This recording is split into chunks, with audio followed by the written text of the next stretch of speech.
the treasure room.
Ten, 9, 8, 7, 6, 5, 4, 3, 2, 1, 0. Prepare for vault door opening.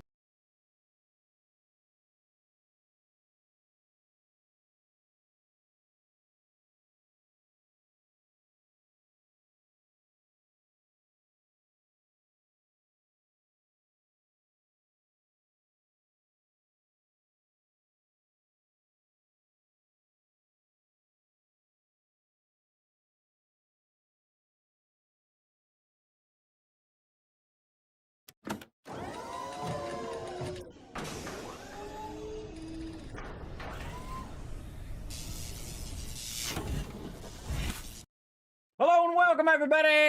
Thanks for hanging out in the stream. I appreciate you coming in and chilling out tonight. We're going to get into it. I was working on 10,000 tons of things, everybody. I could list them all off for you, but you get the general idea. I got to take care of that IRL. Always jumping in front of my gaming time. But if you don't take care of your IRL, everybody can have even less gaming time as well. So we're going to get into it right now. We're going to have some fun playing this awesome game, BAM, which I have ready to go. Look at this awesome blueprint that we have right here. We have some modular blueprints that we created that I did post for my patrons as well that they can utilize. We've got to get our train station up and running so that it can go ahead and bring over the oil to this particular location. And then we're going to build our giant power plant over here. But first, we got to get all the oil. So our big goal is to run our trains in such a way that they're very easy to add and we can run them all over the place. And so that's really what we've been working on the most, is to get the blueprints down. So they're very easy. They're modular. They just kind of snap together. And then you can run them everywhere. And it's going to be awesome. Awesome, everybody. This is like the moment we've been waiting for, because we've been working so hard on it last time to get it going on. And I said, I ain't missing this stream. We're going to stream. We're going to play some Satisfactory. So here I am. Where there's a will, there's a way, everybody. We're going to get it going on. Now, I'm going to be good about my breaks here as well. Now, obviously, we're not going to go for as long as we normally would, but at least we'll get some time in between all the chaos that is my current IRL right now. But we're going to set a timer there, and we're going to take a proper break when it's time. But for right now, we're going to get to it. Let me get my spreadsheet up over there and get everything ready to rock and roll. Let's go ahead and say hello to all of you in the chat. Appreciate you all hanging out and recognizing that I did start pretty late here. It's like 5 o'clock, 5 a.m. for me, everybody. Dragon Wolf coming in, showing some love. What up? First person I see in the chat today, 1,000 kids caps. There you go, right there. Bangs on the vault door. SWAT, LSPD, open up. What is that meme, everybody? I have to look it up. Open up, boom, boom, boom. And they knock on the door. Pretty awesome. Pretty awesome. Peter coming in with the one as well. By the way, the door doesn't open, everybody. That's me going, oh man, that stopped working and this stopped working. Oh, hold on, let me fix that. Let me fix this. That's usually me fixing stuff at the last second, everybody. Because there's a lot of things that I do that you can't test until you actually turn the stream on. And sometimes you'll see me turn the stream on and then immediately turn it right back off again. And that's because there's something that went wrong. The audio, the video, whatever it was. And so that's what I'm always doing. It's like juggling constant, tech issues all the time. But such is life, everybody. Such is life. So thanks for the one, Pete. I appreciate it. Dragon Wolf coming in as well. Unforgiven using one of those little foamy ones as well. Been watching the TV show SWAT. It's a really good show. Oh, really? Oh, yeah. Boom, boom, boom. FBI, open up. That's what it is, Dragon Wolf. Hey, another 1,000 kids cats for getting it dead on for that meme. Yeah, I think I used to have that soundbite too. I'm kind of thinking, do I have it still? I don't think so. I got so many sound bites, everybody. I don't even know where they are or what they do anymore. Let me see if I can find one here for you. I don't know if it will play on this main screen here. Let's see. Do I have any sound effects still on my Stream Deck? At a point, my Stream Deck got like messed up, so I didn't bother to put him back on there. But yeah, I don't see him on there. Bummer. Bummer Rooney. Well, one of these days, maybe in the bazillion other things that I have to do, I'll get around to putting him back on there. I had the soundbite for a while a few years ago. Yeah, I think it's pretty awesome. Yeah, maybe I should do that on the entrance so you guys can do that. I'll make a note of that. That'd be pretty funny. Like, when I'm like fixing technical stuff, you guys go, hey, Kismet, hold up. Do that for subs. That'd be a great sub command. How about the name of the sub command is Popo. The Popo's at your door. Yeah, it's pretty good. So yeah, what is it? FBI open up SFX. There we go. It's the Popo. And I'll have it so it only works on the vault door too, so you can't just do it in the. Or actually, I might as well just have it in the regular stream too, in case I'm doing something that it's appropriate for. And again, everybody can earn KissCats for using those things at the appropriate moment. Now, of course, don't overuse them and do them when it's inappropriate, or I might even be tempted to take away your KissCats, which I never do, but I'm always tempted. Just for the fun of it, everybody. Just for the fun. Oh my gosh, look at this week of schedule we got lined up, everybody. We got so much to do. We got to get into it, everybody. Let's go.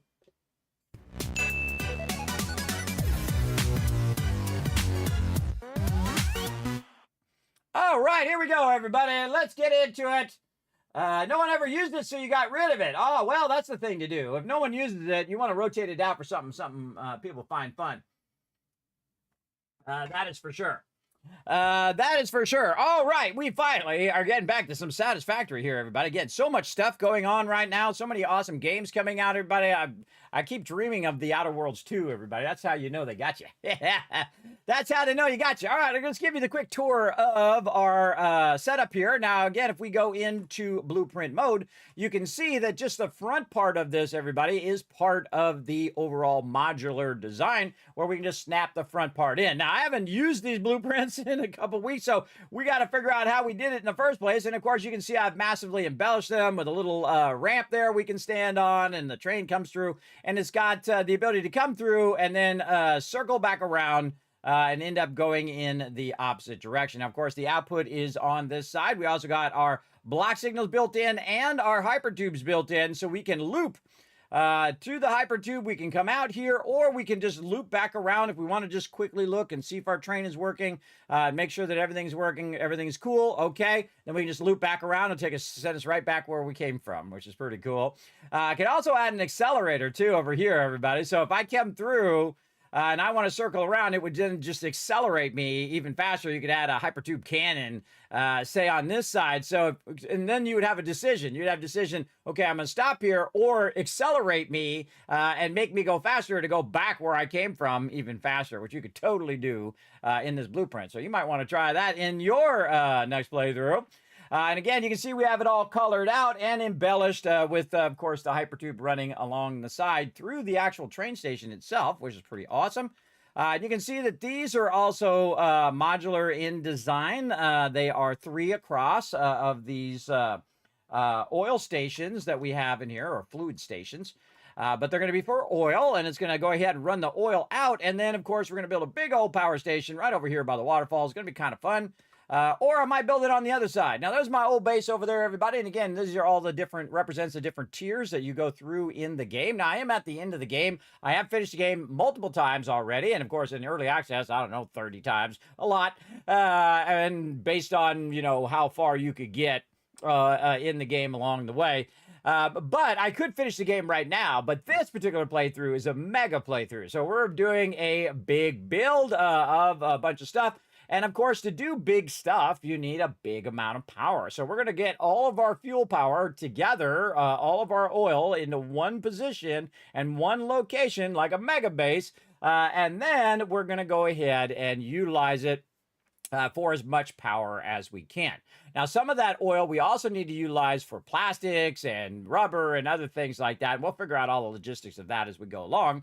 But really, the big thing is to get all the oil here. Now, the best way to transport anything, I believe, is via your trains. Your trains can be of a massive size. You can have 50 cars on there if you want, or I don't even know what the max of it is. I usually don't go more than like 10. If I have more than 10, I just make another train because this way those trains can be passing each other and going the other way. But you can make super long trains just like in real life, everybody. The reason why they make super long trains like that is because it's very efficient. Right? It's very efficient to take 50 cars and one train than it is to take 10 trains and take 2 cars, or however it works out, everybody. You get the idea. It's much more effective use of their time to have longer trains, and thus it's more profitable if you have more longer trains, less engines you need, less conductors you need, less switching you need, right? If you have 5 trains going, you have to track 5 trains and make sure those trains don't run into each other. Where if you have one train, you have the one train. That's it. It just goes and does its thing, comes back, GG's, right? I think at least 2 or 3 trains is good. You can actually have too many trains. And you're like, Kismet, how can you have too many trains? Well, what happens when they comes into the station is that it stops all output of that train station. So while it's unloading or loading, there's nothing coming out of that station. So if you have it too frequently coming into the stations, and I've had this problem myself, then it never gets the stuff out of the train station. So you never are able to utilize those resources. So you got to find a good balance between the number of trains running and the output of the train and getting that stuff out of the train station as quick as possible. Now, one of the things that I would do, now this train station is going to stay here, everybody. This is now the center of my entire base, right? This part right here. And of course, you can see out here, we have a mega build. And then we have, of course, a standard build, what I call a super build, which is just for efficiency and means that it's producing massive amount of resources. And of course, we'll replace it with our mega build over there, which is much more fancy and embellished as well. And of course, we also have another one over here, which are our basic builds. And then, of course, our super builds. And then this is our mega build. So this also would be considered a mega build because it's all embellished. It has railings. It has all these things that you went in and, you know, spent the extra time to go and do, including the ability to turn the hypertube on and off, not only from here, but also remotely. You can see HT Lake Oil Drop Off. I can control it right over there. And then, of course, this switch right here is the HT Oil Drop Off. So I can not only turn it off from here, but I can turn it off from anywhere. And I can go ahead and just pop right here in the hypertube. You can see it's automatically set me to return. Based on how you have that split, everybody, it will automatically go in the direction that you want it to go. And you want to think about what is the default position that I want my character to end up. Like, I'm going to go ahead and turn around because you just hold down W and you aim in the opposite direction you're going, and it will turn your character around and send him back the other way. Now, what's the default direction this way? Again, I'll have my hands off here. You can't control the direction. You can tell it which way to go, but we want to see which is the default direction. If I was just going to AFK and come back and I was trying to get over here to the station, I'd want it to automatically take me out of the station like that, right? Isn't that cool? Again, everybody, you want to think through those logistics of What do I want my default thing to be when I'm doing my hypertubes? Now, again, you're like, well, Kismet, you have trains. Why do you need hypertubes? Well, the train's not always here, and then I will have to make the train. Plus, when you utilize a hypertube, you can AFK. You can just go ahead and say, you know what, okay, this is going to take me 5 minutes to get across the other thing. Now, of course, you can make a hypertube cannon take you over there in like 20 seconds or 5 seconds, depending on how powerful of a cannon you make. Of course, you might end up splatter on the side of some wall on the way. But as you can see, we are building our train. Now, you're going to see this train clip through what I currently have underneath here a little bit.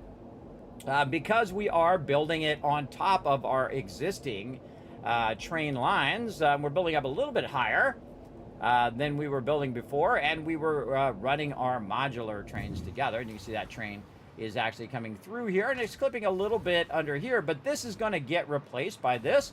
And notice how nice and clean this is, also smaller, not as wide, not as many foundations as the other one. And I've brought it up just a bit here so we can still run our trains under here, and then also run this up and over. Though kind of tempted to bring it down and run it at the same level, because I kind of like that level that it's at. And the cool thing is it's a modular system, so you can see it's broken up into several different parts in which we can take them out nice and easily and then readjust all of them however we want. So we can actually take this train out and then go ahead and replace it, or you can actually build right over the thing, because the train will not crash into foundations or into poles or whatever. They'll crash into you, though, and other trains, but they actually don't have collision when it comes to the foundations and train tracks and so on. So you can just keep it going. Now, me, I feel like I want to go ahead and keep this going straight, but what we were doing here was just testing the ability for us to, make sure our hypertubes auto-connect or whatnot. And there's a few points here that I don't really like the way that it's connecting here, and a little tempted to just go ahead and manually take care of those connections because it's kind of like connecting its way through in such a weird way. I don't know. But I could also just leave it, because you know what? It's auto doing it, which means it's going to go faster. It means we're going to get more done if we just kind of auto leave it there. Or what you can do is you can run it all, and then you have access to use your hypertube, and then you come back and you just fix up and embellish the parts that you most do. And I'll probably end up doing that last one. Because I always think it's better to come back later and then do all the fine, minuscule touches than to do that in the very beginning. So yeah, I feel like we're going to go ahead and take all this out right here. Let's go ahead and take all this out. Again, this is just for testing. And we'll go ahead and do all this, and it does seem to be working well. And now we're ready to go ahead and replace our primary trains here. And we're going to have to do a little bit of a workaround, though, while we are working in here, and see if this actually is going to work. And you can see this train is actually waiting for that other train. My quick wire train is going to go up ahead, and then this train here, which is my coal train, which is actually a primary train. This actually runs my primary power, so I got to make sure that that train makes it through. So we might have to divert that train a little bit, or we might have to integrate that train into the current system that I am doing. So I've kind of got this going up a little bit here. As you can see, it's just ever so slightly up. And we want to go ahead and take a look at how our foundations are going to match up here. And we're going to go ahead and replace our foundations here on number 6 here, and then just grab our foundation here and do a little bit of a zooping. Just see where that angle ends up. I'm hoping that it ends up right about the point in which we hit this. Just a little too low. See, so it looks like we need just a little bit higher there to get that going. So very close. So it looks like about, let's say, and again, you can measure this, by the way, by just switching it to vertical. And then you can just kind of go up and see, okay, that's 3 meters there. I need to go up. And then you can go ahead and run this across to see if it matches up in the zoop mode. Yes, there we go. And it's going to be just a little bit higher, which I actually like. All right, so there we go. So I need to go up about 3 meters from our current location. And we'll just say we're just going to get the foundations. We don't want to accidentally hit our track here. So about 3 meters back here, we need to go up. Now, the piece I had there that was angling up was a bit more extreme. than that. So really what we need is we need about 3 of these things to make it go up in there. Now, I do have a bunch of blueprints that go to it, and I got to remember which ones are what with what, but we'll try to see what we can do. I kind of feel like we have our angled support. Track upper angled support. This is in between upper support of the track blueprints. Okay, hey, that's what I'm looking for. Okay, right here. So what we want to do is try to align this one to the one that's currently there. And this one is a flat one. That one's flat. So what we want is we want an angled version, upper angled support. There we go. And something like that. So there's 2. Right there, potentially right there. Now, obviously, I'm not going to leave all those poles and stuff in there.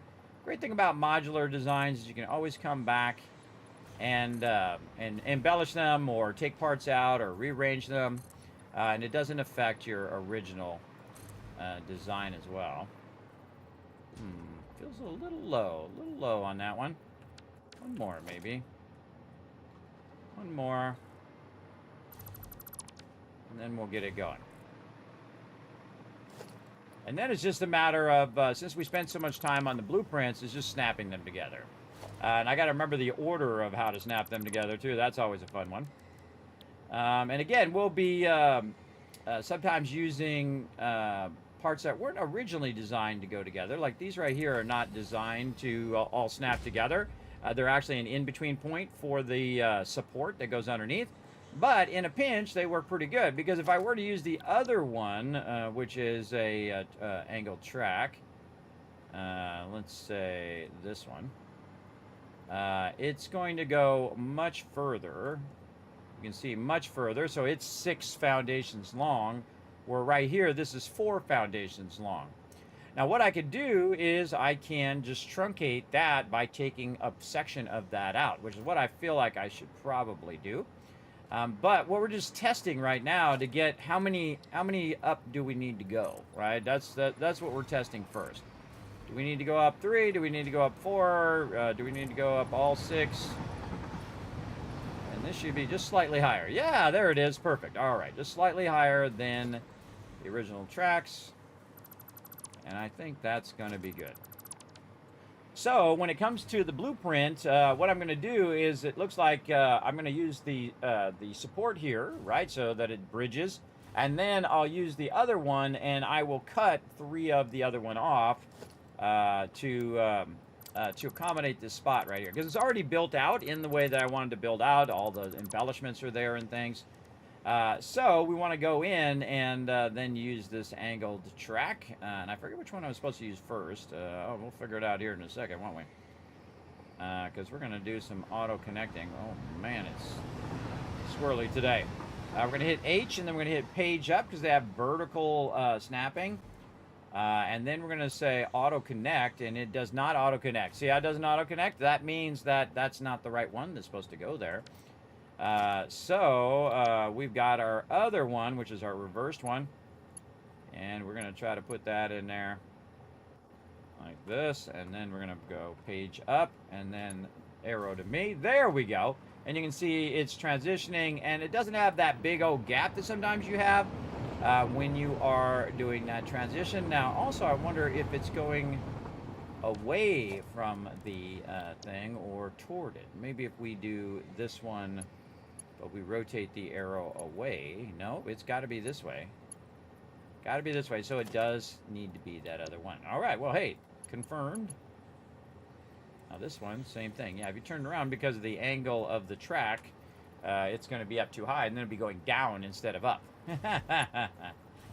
Which is not what we wanted to do. All right, very nice. Okay, so there we go. So we're going to go like this, and then it will then connect the rest of that in there. Now, there is a little bit of embellishment that I need to do through here where I kind of connect these lines up through here or whatnot. Weird that it didn't have a line there. Have a line on this side. Yeah, weird that the line did not connect there. We should have lines here and lines up here. Interesting. We might have to check our blueprints.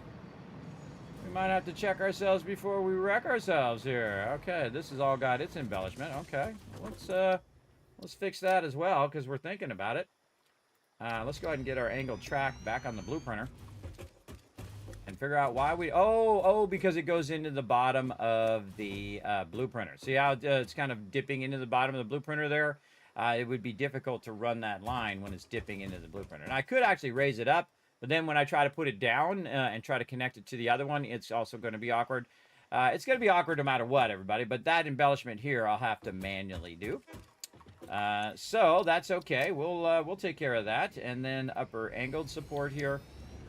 This one here does not have its embellishment across there either, which I think I'm going to be doing manually as well. So I think I remember that from before, that I did leave that on purpose to manually take care of that. So let's do it. It's not that hard to do. Again, once you have it already set up, everybody, you just go ahead, go into regular mode, you hit middle mouse button. I can just go ahead and aim at the side of this, and then go ahead and set it to freeform, and then we'll just run this right down to there.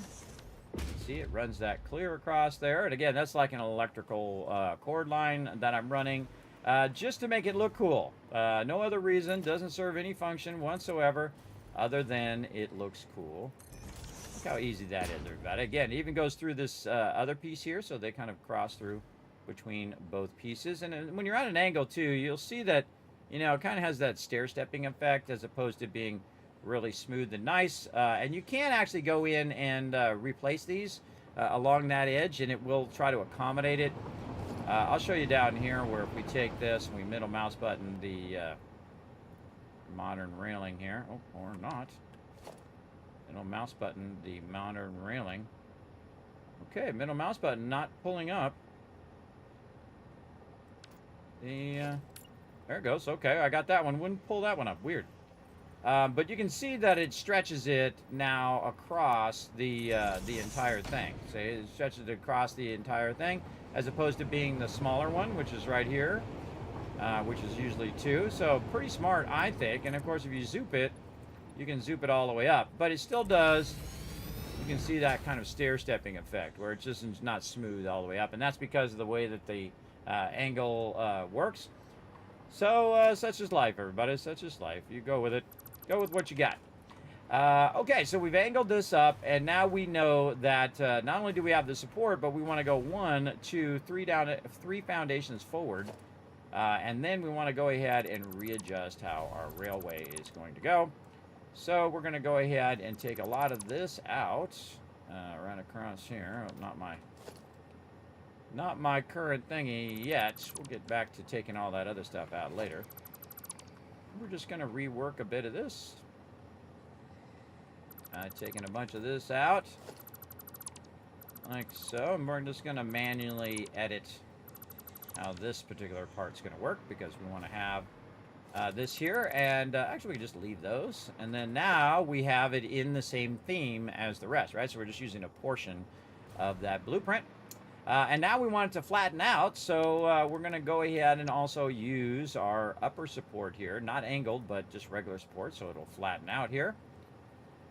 Like so. Now, I probably don't need multiple supports right next to each other. I'm going to say no on that one. You can see now it is just kind of matching up and then flattening out and going that way. Very nice. And we'll go ahead and put that in there. Looks good. We'll go in and work on this embellishment a little bit here, and we'll run it right up into there. We're going to try to get it to there. There we go. Good enough. And then over here into this one here. Do I like that? Probably not. Don't really like that. I'm very picky. So I'm going to go ahead and redo that without the block there. Kind of messing me up. Go ahead and run that. Yeah, see how that angle's much nicer? At least I feel it's nicer.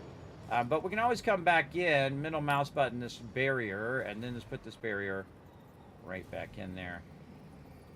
What's that one over there? Just ever so slightly up. Yeah, it's going to be hard to get that perfectly like that other one, but we'll go ahead and go with that. That's much nicer. Again, you can see that this one, see how much further down it is than it should be? And that's because this road barrier is in the way of me hitting that other side of the cap there. So if I take it out, then I can put this in. Again, this is called build order, everybody. Build order, very important. Helps you align all of your things. We'll do that.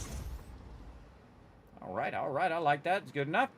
And then we're going to go ahead and start to run our stuff. Now, we're going to need to do a little bit of work here because, again, we're going to be taking these tracks out.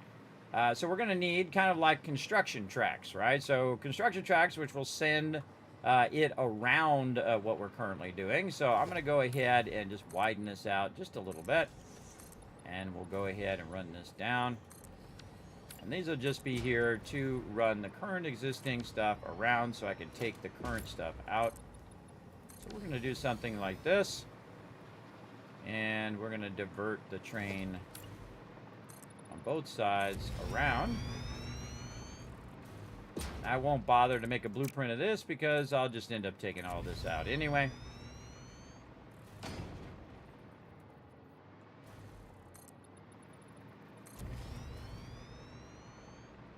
Souping in some blocks.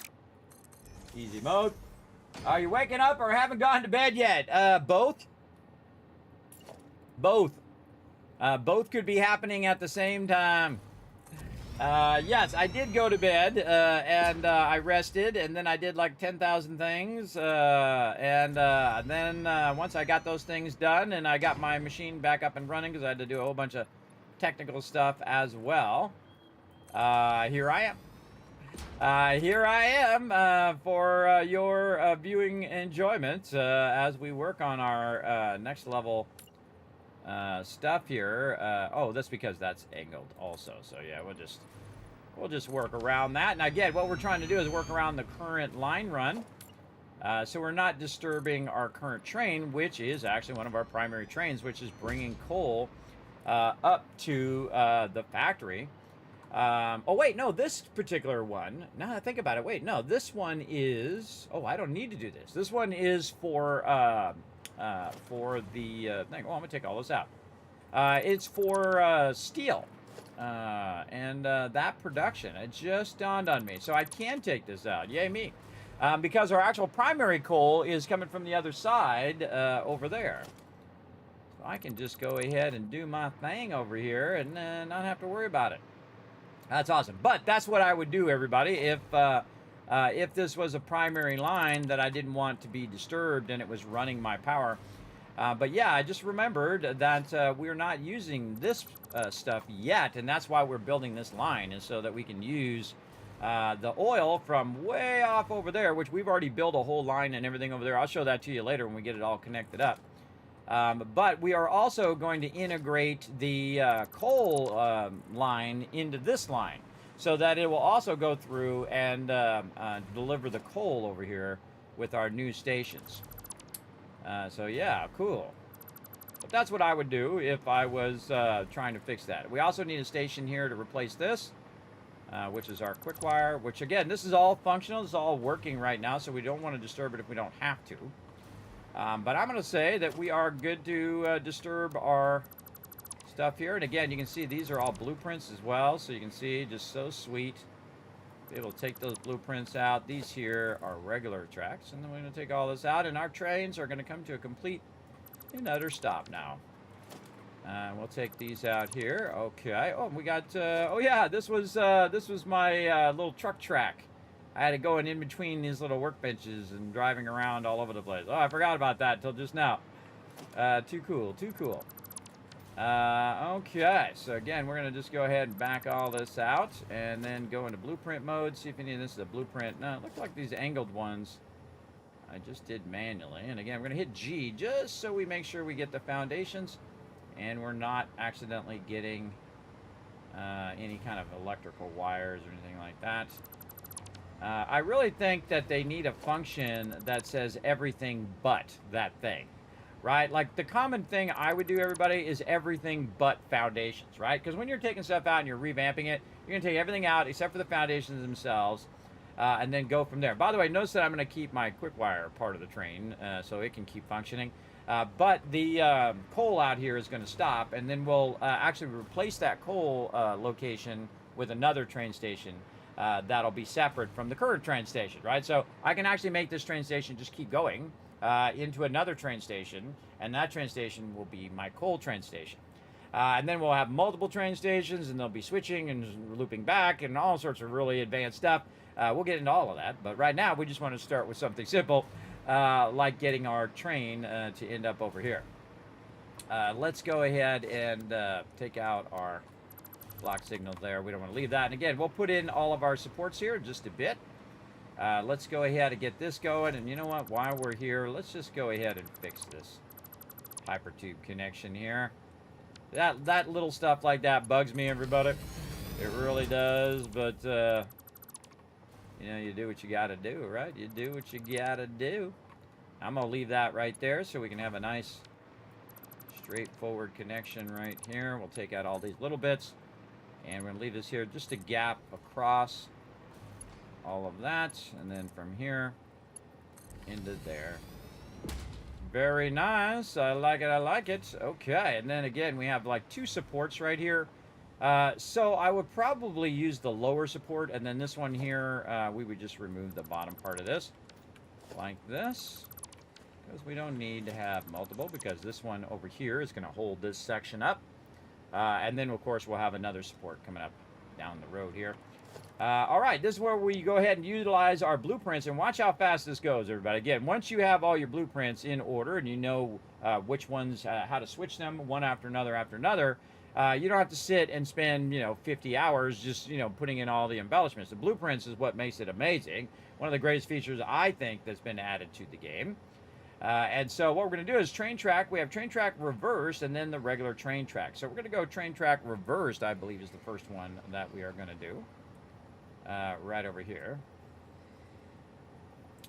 Like so. Now, I do have it set to auto connect. Now, the only thing that's going to auto connect right now is the hypertube itself. So I believe this is the way I start. Let's see. We go arrow this way, and then we start with reverse, and then we go train track over here.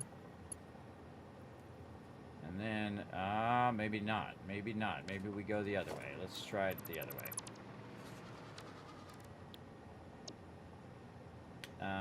All right. So we're going to go regular train track first.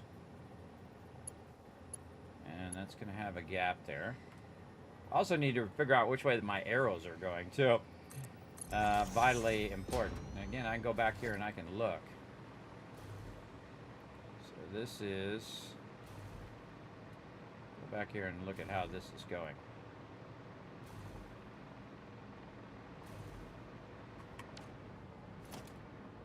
So we have our support here in the center. So if we middle mouse button, this is our support, and then middle mouse button again, then we can see what this is. So it's reversed first, and then middle mouse button again, and then the train track. So reverse is first. How do I know? Because I went and tested it and figured it all out last time. And the way I figured out how the order is, I hit F and then I hit middle mouse button, and it will show me what that particular thing is, everybody. It'll show me the name of that blueprint because it picks up the blueprint, so you can use that same blueprint again. So it is telling me what the name of that blueprint is. If you notice that it didn't show me the blueprint originally, and that's because I've modified the blueprint, but when you middle mouse button it, it'll actually put the name back on it again, because now it'll think it's representing the new blueprint. Great little trick. See, like here, this says blueprint, but if I middle mouse button it, now it's called train track reversed, is what the REV means. And then when I go to it again, now it actually has a name. So a big gamer secret there for you, buddy. Middle mouse button there. And then over here, middle mouse button, and then these ones are already named because we already did them. So the reversed is first, so we'll need to remember that. In fact, we might want to make a note. Notes on modular train blueprints. Straight track in this order. Reversed first, then non-reversed, I guess. I'll just say non-rev. So I put rev first, non-rev first, and I'm typing it here, of course, in my Satisfactory spreadsheet, and I'm just making little notes right there. So I don't have to figure that out next time, because we're going to be doing a lot of train runs. Okay, so reverse train track reverse first. Over here. And I can actually put that into the blueprint itself. Now, this one's a little unusual because we have modified this particular section, but when we start to just do the cycle of them over and over again, they should match up pretty well. So, and then we have our auto connect on, so it's going to auto connect our hypertube there. Give it a second to do its thing. There we go. And then we have to manually go in here and fix this railway because we did change it. Now, I would not do this, everybody. I would not run that all the way up to there. I would run it up to halfway. Remember, it's got to be a foundation and a half. So I'd run it right there to halfway up that block. Halfway up that block. And then I'd do this because you're going to get a much better curve. And it's not going to be like this, right, where you have that big gap under there. And also, it's not going to be too far down. I find a 1.5 block is perfect for going up over those curves and flattening out, and looks pretty great, I think. All right, now it's easy time, everybody. So again, what we do is we do a reversed, then we do a normal, and then we do a foundation. And the reason why it's reversed first is because I'm going in the reverse direction, by the way. If you notice that, because I'm coming from the train station that I'm ending up at, not the train station which I'm starting from, right? I'm starting from over there, and that's why it's designed that way, because it's coming from the other location, from the starting location, which is the extraction, to the end location over here. But if we're going backwards, we need to know what we need to do, right? Vitally important.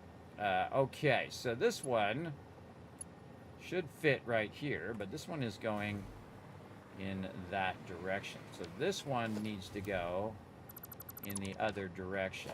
Yes, okay, now we're talking. So the arrow is going in the direction in which we're going. So it's going to go like this. Now, it doesn't matter right now because I am doing this, but it'll automatically fix this track for me too, as you can see, because I already have the track within a block and a half of it. So it needs to go this way. And the reason why it needs to go this way is so that the arrows are pointing in the same direction. So that when I go to put this one in, it should just snap right in there beautifully like that. So again, the white arrows, the arrows I'm talking about, see how this arrow is pointing in the direction in which I'm going? Because both of them are designed to fit in the same direction to the back of each other. Again, make sure you have your arrow in the same direction when you start so that everything lines up as you go. Very important. All right, now then we're going to go ahead and do the same thing here. We're going to have our upper angled support, upper regular flat support, because we're doing flat here. And then again, we'll get it close. And again, one of the greatest things they did is they added vertical nudging, everybody. Oh, so great. And again, this one, same thing. See the arrows pointing in this direction, and then we'll arrow. And then it's just a matter of now cycling through the same three things. So what we're going to do down here, you can see we have 8, 9, and 0 down here, which is for the thing. But I think we have a setup for this. Yes, something like that. There we go. Actually, I have it in order. Look at this, everybody. I actually did it last time. Let me move over just a little bit here. I actually put the order in a thing. So you can see it's reversed, and then it is the mega track, the regular one, and then it is the support, and then we also have the foundation ones that we put down underneath, and then we also have our angled ones, and in what order to do the angled ones. Man, I'm ahead of myself. Look at that. I'm so smart, I outsmarted myself. That's how you know when you're next leveling it, everybody. Very nice. All right. I like it when I think that far ahead. Holy mackerel. Look at me thinking very far ahead there. All right. So, and again, we got our arrow pointing that way. And now it's just a rinse and repeat. I do this, and then I go number 3 over here. We just line that up in there again. I strongly suggest to hit H and nudge this into position. Make sure that's lined up. Oh, there we go. Looks like it's not quite lined up because this is in the way here. So we're going to go ahead and take a bunch of this out, causing my blueprint to be elevated when there's other stuff in the way. And so we will go back to, let's see, this was reversed, and then we are on, I think, number 3. Yes, there we go. And then now you can see it's better aligned, and then I should be able to nudge it down. Nope. Not aligning itself. We will not put that down until it aligns itself properly. And that's usually when you're first, like, trying to line it up. There we go. There we go. When you're first trying to line it up on the thing, sometimes the snapping's a little weird.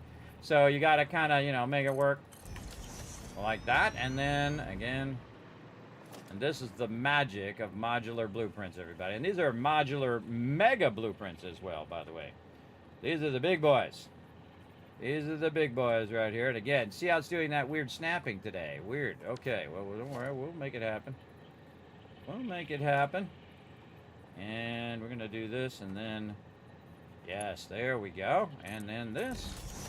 And then just again and again and again, everybody. Like that. That one looks good. And I find it actually starts to work a little better when you get going. It'll start doing its thing, hopefully. Yeah, no, that's definitely not aligned. I'm trying to get that white line to align to the bottom so that you can then snap it right in there. It looks like it's running into something. Ah, these things in the way again. And then blueprint mode to take out, again, you can see I made a blueprint, a Mark II blueprint for the foundations, which helped us set this up originally. Allows us to run this pretty quick. All right, there we go.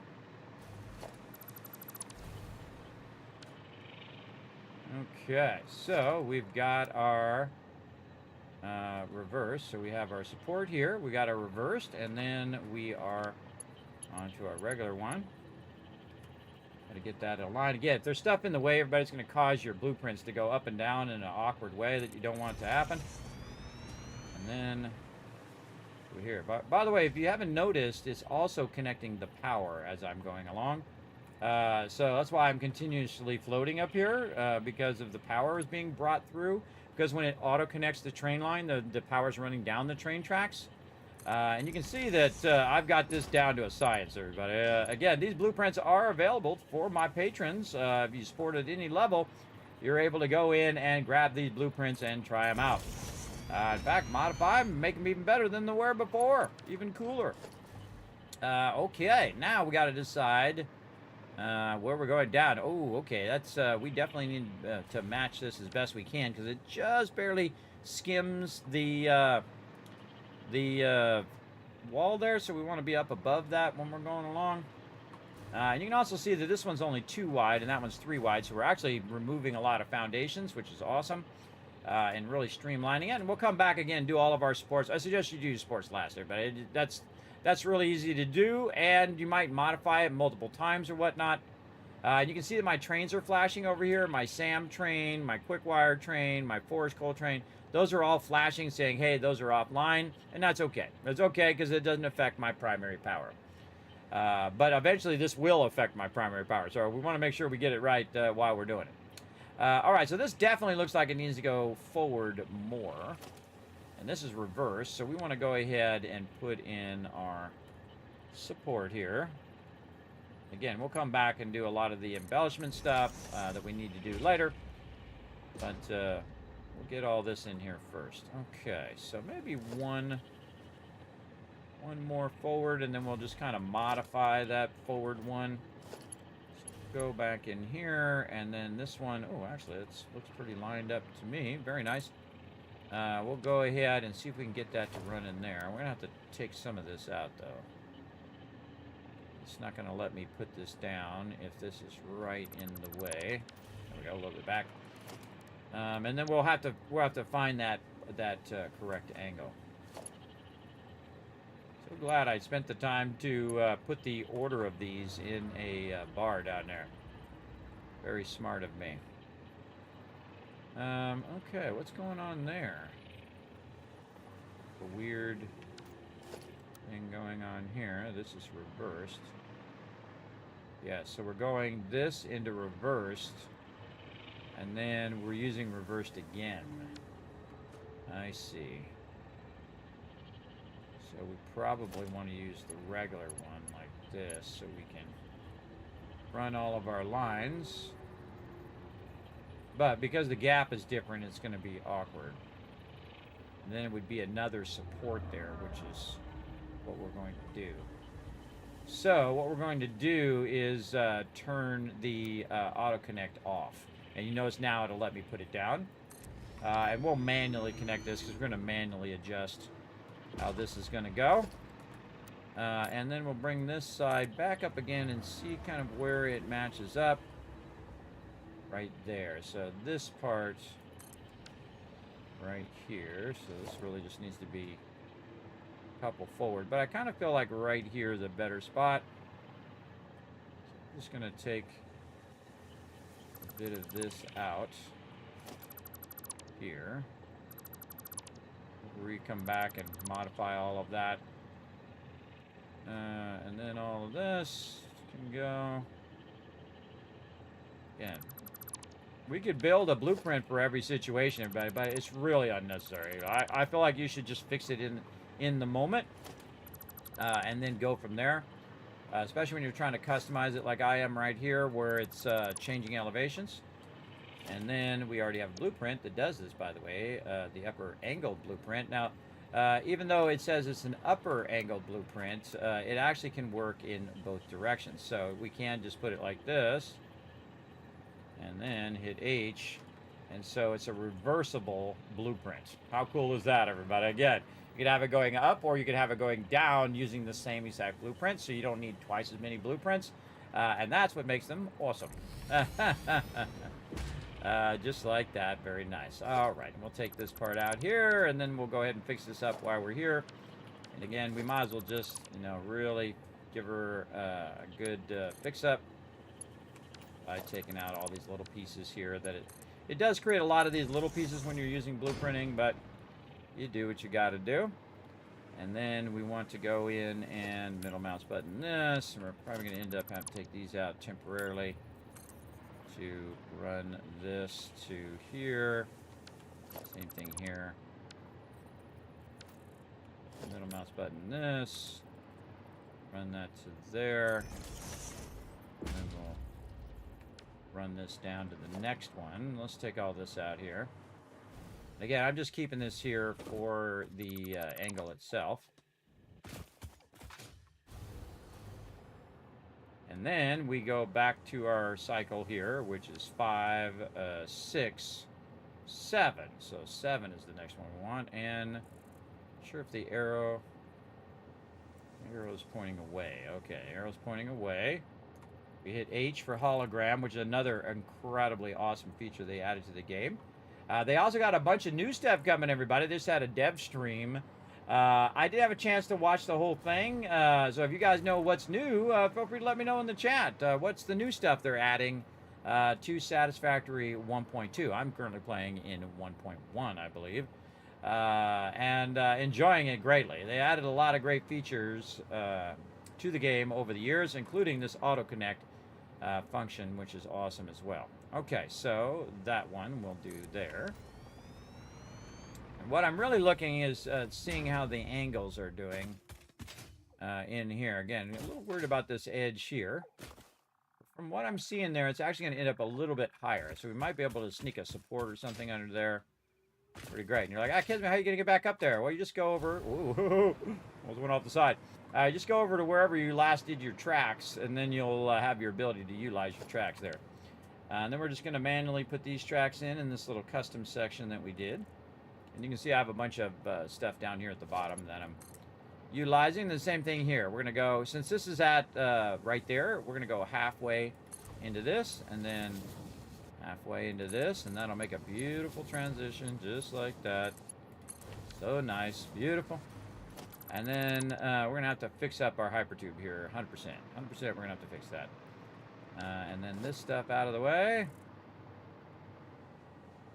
And I kind of manually built that as we were setting up that train, but now we don't need to do that.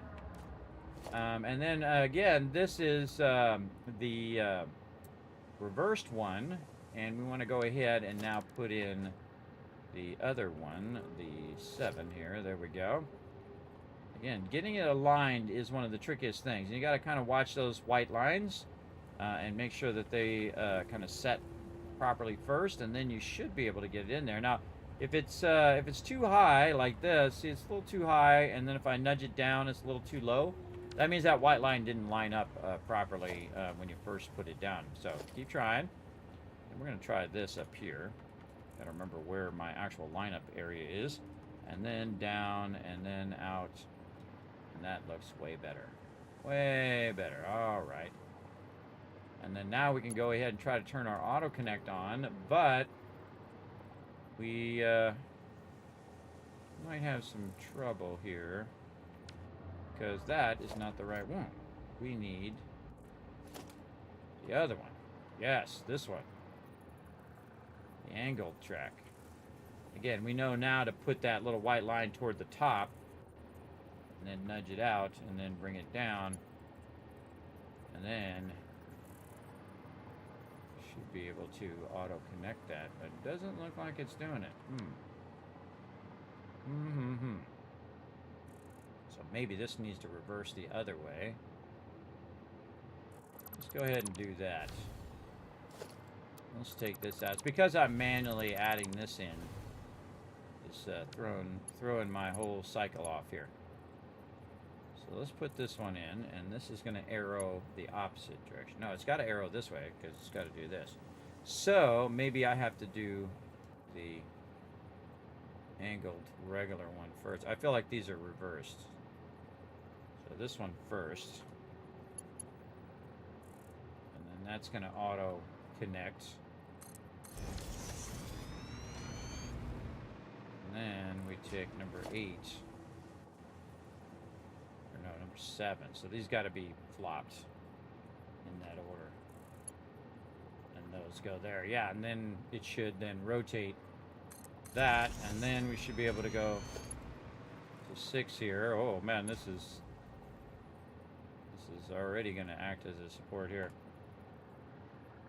Yeah, it's just going to sit right there on the ground. Perfect. Wow, okay. And then we do this, and if we did it right, then if we take the first one here and we do it, it should allow us to auto-connect into the next section. That's how we know if it's working, right? So we get it in there and it auto-connects like that. It seems a little off. It's going to be awkward because we're right here by the thing, so it should be the regular one.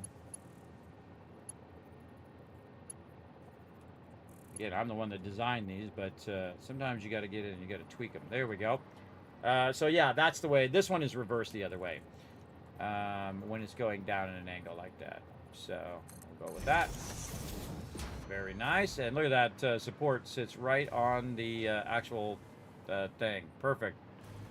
Couldn't have designed it any better, but I'll probably actually put the actual support there.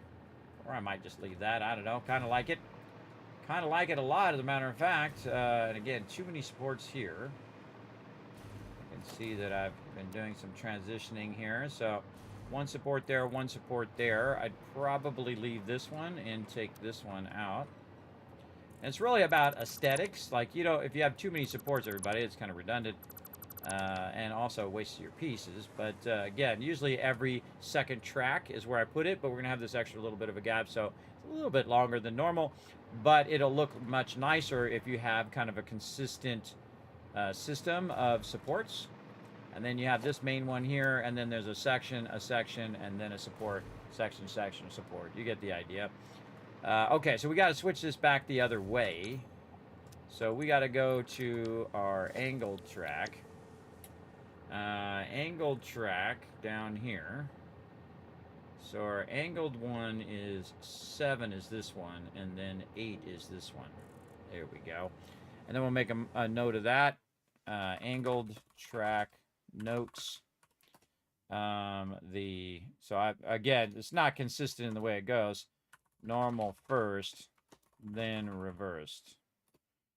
There we go. Again, I'll make myself those notes for the future. But I also changed my bar down here. So now it'll go in the proper rotation.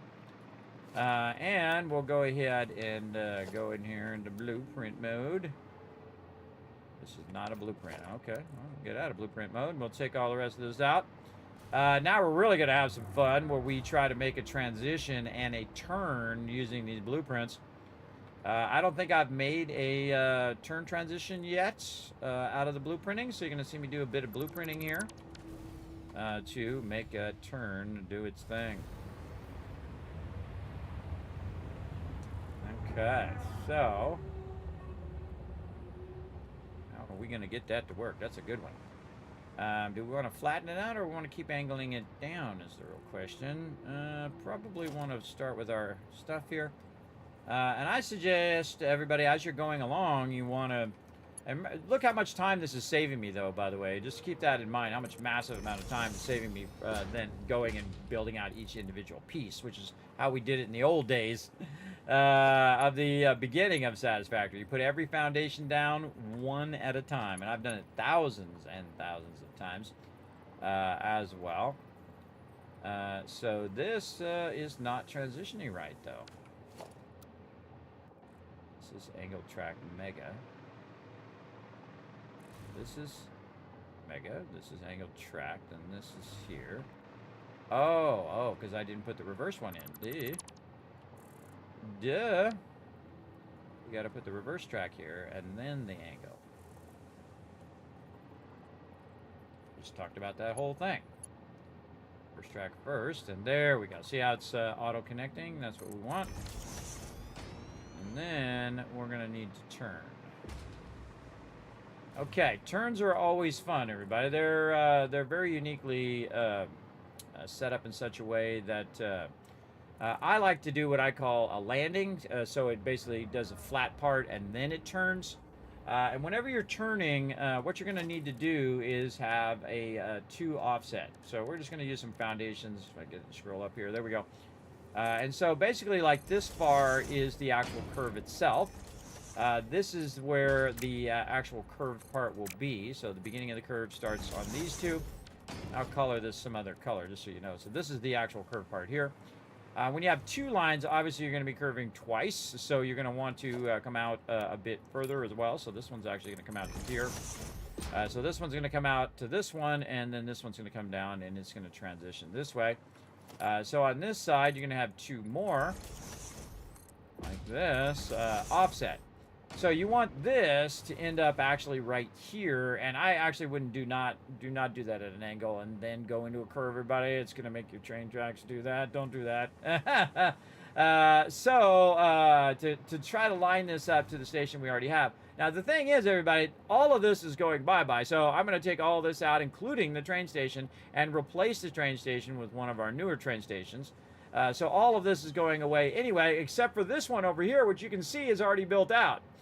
This is the one that we built all the way out to where you can see that little light way out there. That's where our oil is, and we're going to actually have this one match up with this train here that's coming through and going down. So I want to go down and flatten out, hopefully, before it gets to that section, because it's going to make it easier for me to kind of align the 2 arcs to go off that way, and then also to go this way to get our coal, which is also on the end here. So this is both going to be for coal and oil. And that's what we want. We want to get all the oil and all the coal and bring it back to our main power plant. And again, we'll use it for other things too, but mainly for that power plant. So here's what you don't want to do, everybody. You don't want to go in here and actually use this as an arc like this. You don't want to do this because this is how your stuff gets really funky, as you can see.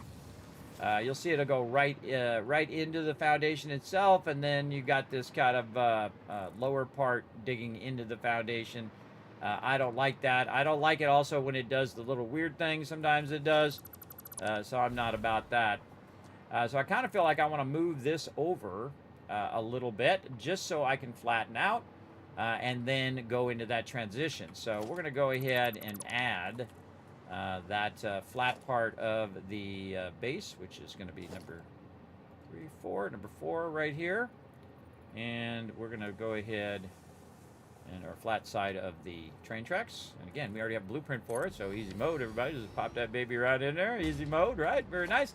And then we're going to take this, and we're going to make this transition further out here, and we'll take these out.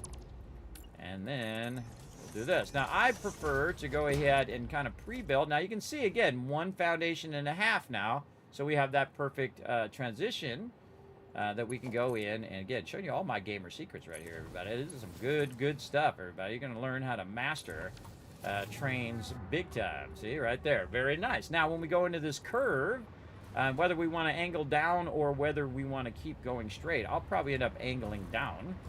Let's go ahead and take all this out. Look, see, you know I'm going hardcore, everybody, when I actually have the supports down there, too. Which we're doing in this playthrough. Now, by the way, this is actually the hard way of doing this. If you've ever watched any of my other playthroughs, everybody, I do not normally do this because this is massively embellishing, and you're trying to run it through the terrain and stuff. The smarter thing, and I always go with the most efficient thing because I am your official Fix-It corporate trainer, and you get lasered from space if you are inefficient. I'm not in that department, everybody. I'm in the training department. So if you do get lasered from space, don't blame me. I'm trying to show you how to be super efficient, but also do mega building at the same time. So you won't get in trouble with corporate. So, and this is a little bit of lore that I throw in there, by the way, everybody, just as a bit of fun. So we want to make this transition, and then we want to, of course, angle down. But if we angle down, we're going to have this same problem, right, of this transition of that angle. So what we want to do, again, go 2 out, 2 this way, and then we'll take these out. That's not going to be used. And then, again, this is purely this transition edge. Now, one of the things that I like to do is I like to build it out first and get a feel for how I'm going to do my blueprint in the real world, not just on the blueprinter. But I'm filling this out, and then see this piece here? I'll just make this piece in the blueprinter, and then it will always be there, and I can just pop it in the future, and will automatically auto-connect that curve right in there. And that's what we're going to design right now. We're designing a blueprint right as you see. And we'll go to the blueprinter later, but right now we're going to actually use the thing. So now we're going to go ahead and angle down. And so our angle down is going to be preceded by a straight piece first, right? So we can make that smooth transition on the way down. So we're going to go again and use the same thing we used on that side. And use our, what I call the flat support, or the one that's just running straight. Instead of angling down first, because you want it nice and straight first, and then you're going to start to angle down. Now, you got to be careful you don't angle down too much. You're going to end up in the ground, and we'll rework all of that that we need to do. Let's go ahead and start with our angle. Again, these are built to all work together, so if I want to do flat and then go angled, or if I want to have an angle down and then go flat, or however I wanted to do it, these are all designed to work together.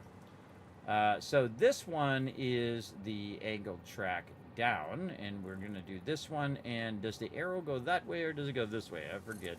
We'll find out. Let's go to it. See how this works out. Oh, I forgot to transition the track. As you can see, I'm floating down there. Now, there's actually some power around here, too. We can actually just tap into some of this power here and put that over there while we're working. Because I have power run as well because of other stuff that I was working on. Again, this is our first one, and then we're going to go hit number 8, which is our reversed one.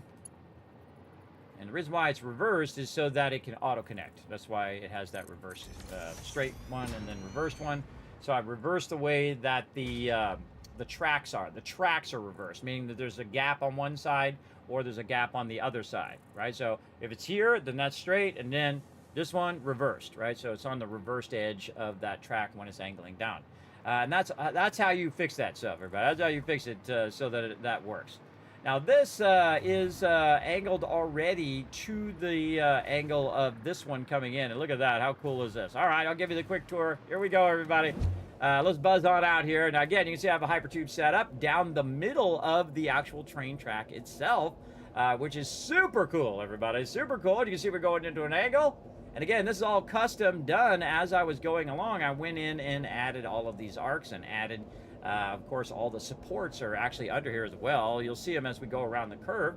And I've matched all of the terrain in basically what we've already done. Of course, the new blueprints are even more embellished and more thought out for angling and whatnot. But this is our end result, right, of what we're building right now, is for it to basically run the train all the way out here and grab the oil and bring it back And then we're going to have offshoots of this same train and be able to basically add junctions and splits and things like that that will allow the train to go back and grab stuff and use the same train track. See, the more you can use that train track. Oh, look at that cool angle here. And then we angled out here. Instead of just making it round, we kind of made it like 90-degree angle. So just for fun, right? Like right here, angle, or you can have it as a curve if you want. Again, I try to, embellish it in such a way that it's, not everything is exactly the same. It's not, too repetitive. But repetition also is very efficient. Now, the train tracks are going to stay the same. The one thing that is going to change is our train station. We're going to use our new train station, obviously. And here we are, way out here. And you can see we've already got it set up. And the funny thing is that none of this is actually going to be used. All this oil that I've backlogged in there, bye-bye. I'm going to go ahead and take all this out. And, of course, we use our new train station. That's going to come over here and grab all this oil. But we already have blueprints for all of this. You can see we already blueprinted our stacks here, which is great because it can backlog while you're setting up your train and all that stuff. I should probably come over here and do the train station first, but I'm having too much fun with the actual train tracks. Once we get it connected in, we'll get our train station in there. No big deal. So back we go, everybody. So this is our end result, so you get a general gist of where we're working toward. And again, we'll use our train and then have our train circle back in there, picking up all that oil. And we call that the oil lake pickup. Quite cool to look backwards sometimes in the hypertube, see where you've been. We've already tapped all the oil over there, maxed it out, aligned to the actual grid of the extractors themselves, and not the world grid. And then we transition from the again, much tougher. You don't have to, by the way. I'd love to because I like it to be perfectly aligned to the actual extraction.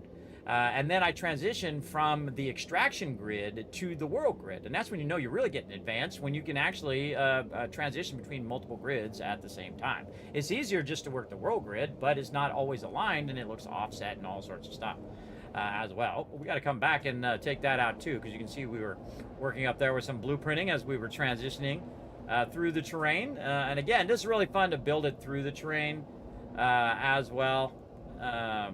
And I usually save this kind of stuff until I mega build, which is what we're doing in this playthrough. Okay? We're really going to town. We're going to push it until we can't push it anymore, until it says, Kismet, you have built too many things. Sorry, game over. That's what we're going to do in this playthrough.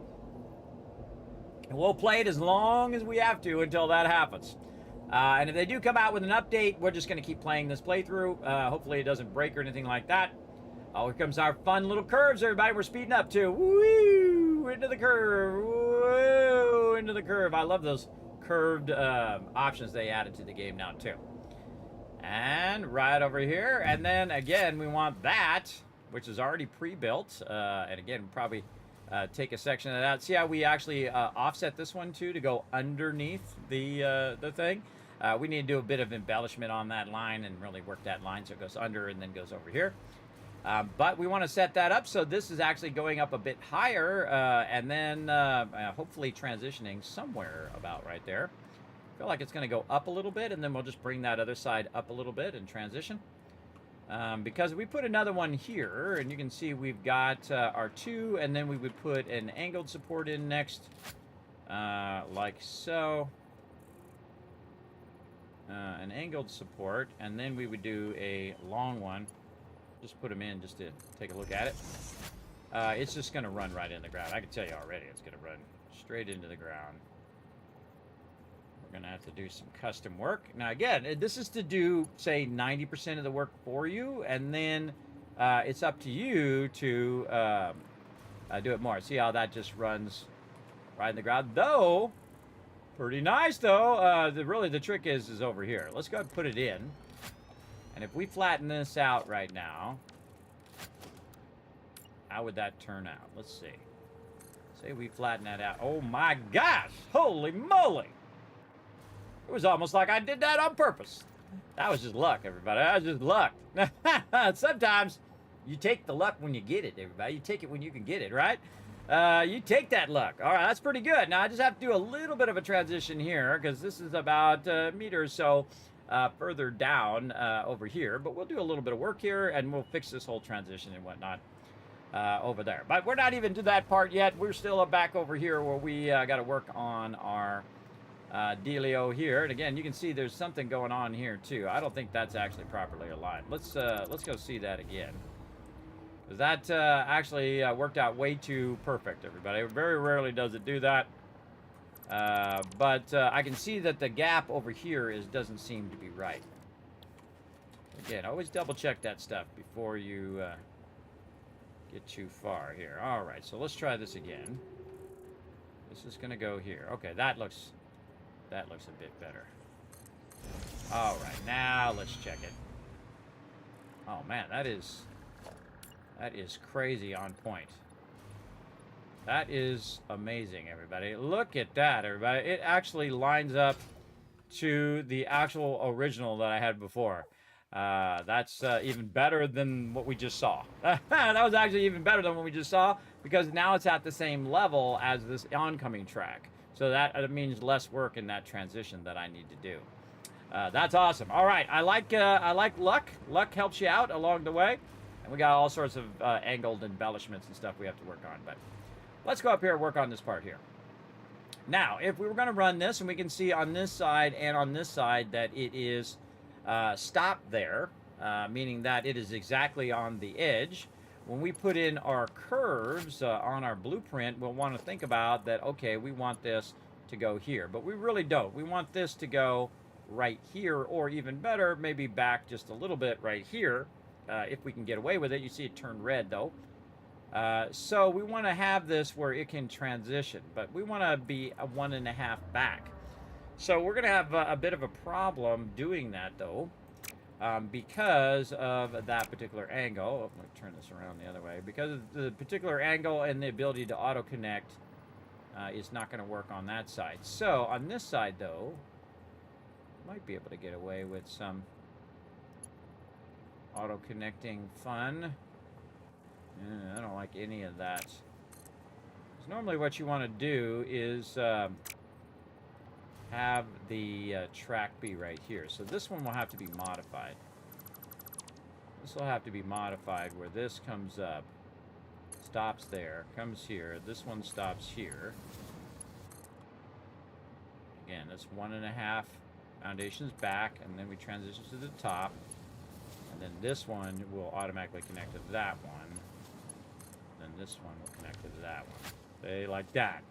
That's what you want. So you might have to do a little bit of changing and modifying while you're connecting. But this right here is telling me that what I need to do is have it go edge to edge, right? So the distance of this is 1, 2, 3, 4, and 1, 2, 3, 4 this way. So this is basically a 4x4 grid where we want it to go on one side to the other side. As well. Do I like the way that the curve is going? I don't mind the curve. I think the curve's pretty nice. And we could also, I kind of feel like we want to go all the way out on our transition platform. So if we do want to get off of there, we don't just go flying off the side. So we do want a nice 4x4 grid. Now we can't actually do that in the original blueprinter, the very Mark I blueprinter, and we could just make this whole thing in that. But I'm going to try to be very consistent in my blueprints so they're all part of the Mark III, so that you have a Mark III around, you can change all of them in there. Because Mark I's you can't open in Mark II's, and Mark II's you can't open in Mark III's, or Mark I's and 2's and 3's and 1's, and you get the idea. You can't swap blueprints between the different types of blueprinters, so good to be very consistent in what blueprinter you're using.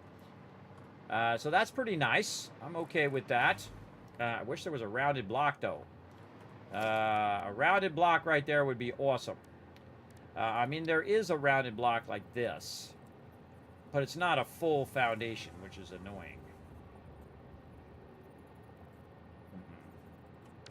I could do something with it here. Oop, wrong way. Wrong way. This one. Yeah, I'd have to stair step it. You know, what if I stair step that? Let's try out some fun stuff here. So first thing we're gonna do is put this one here.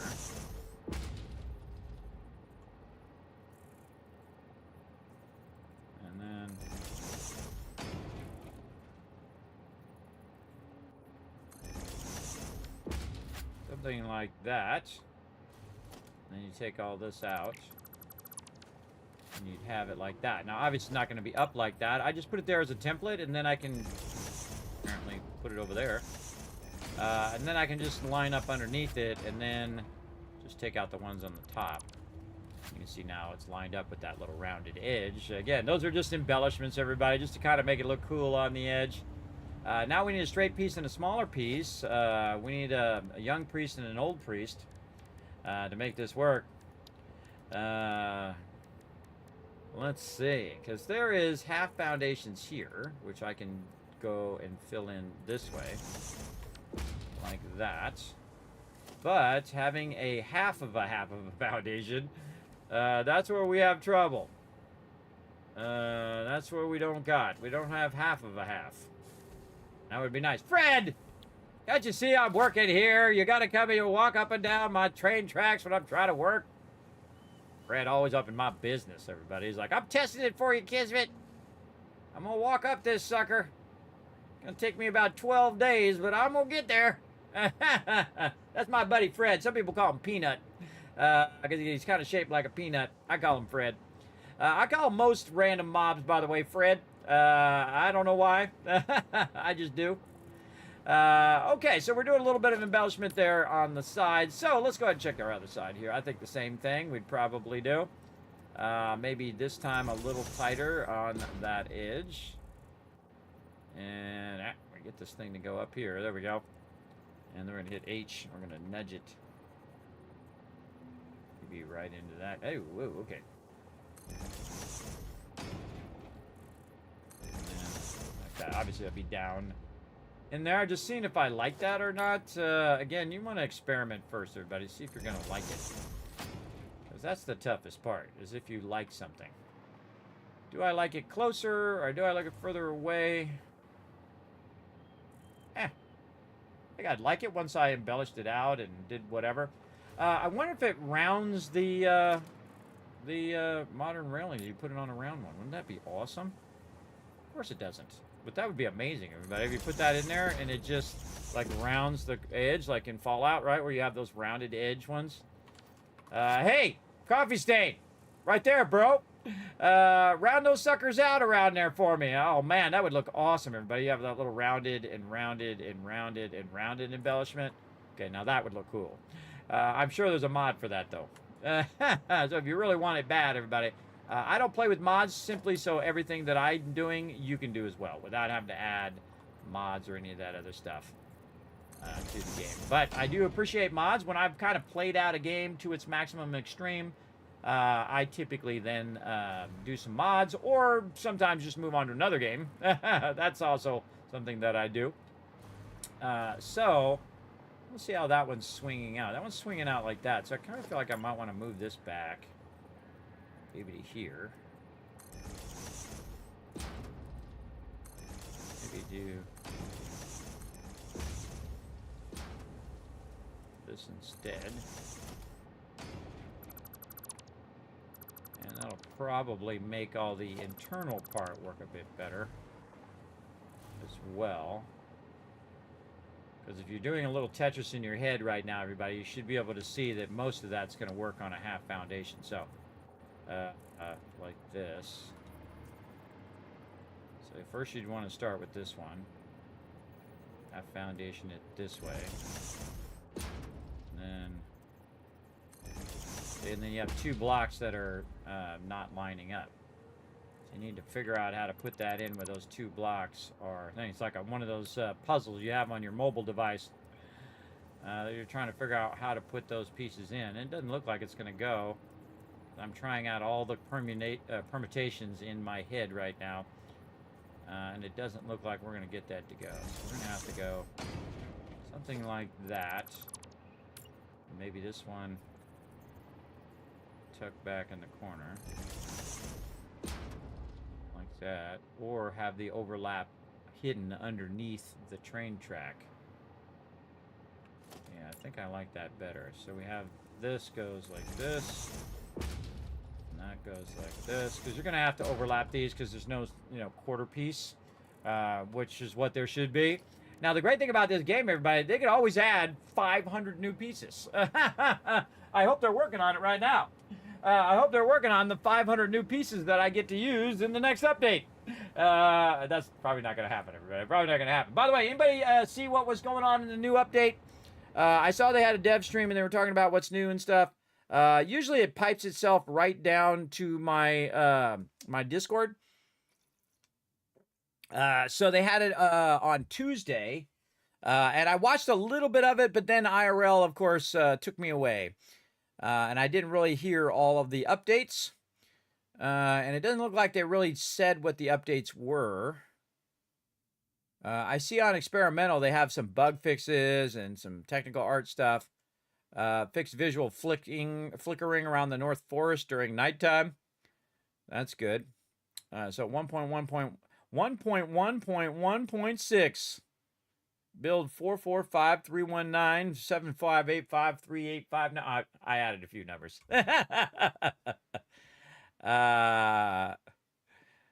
Oh, that's funny.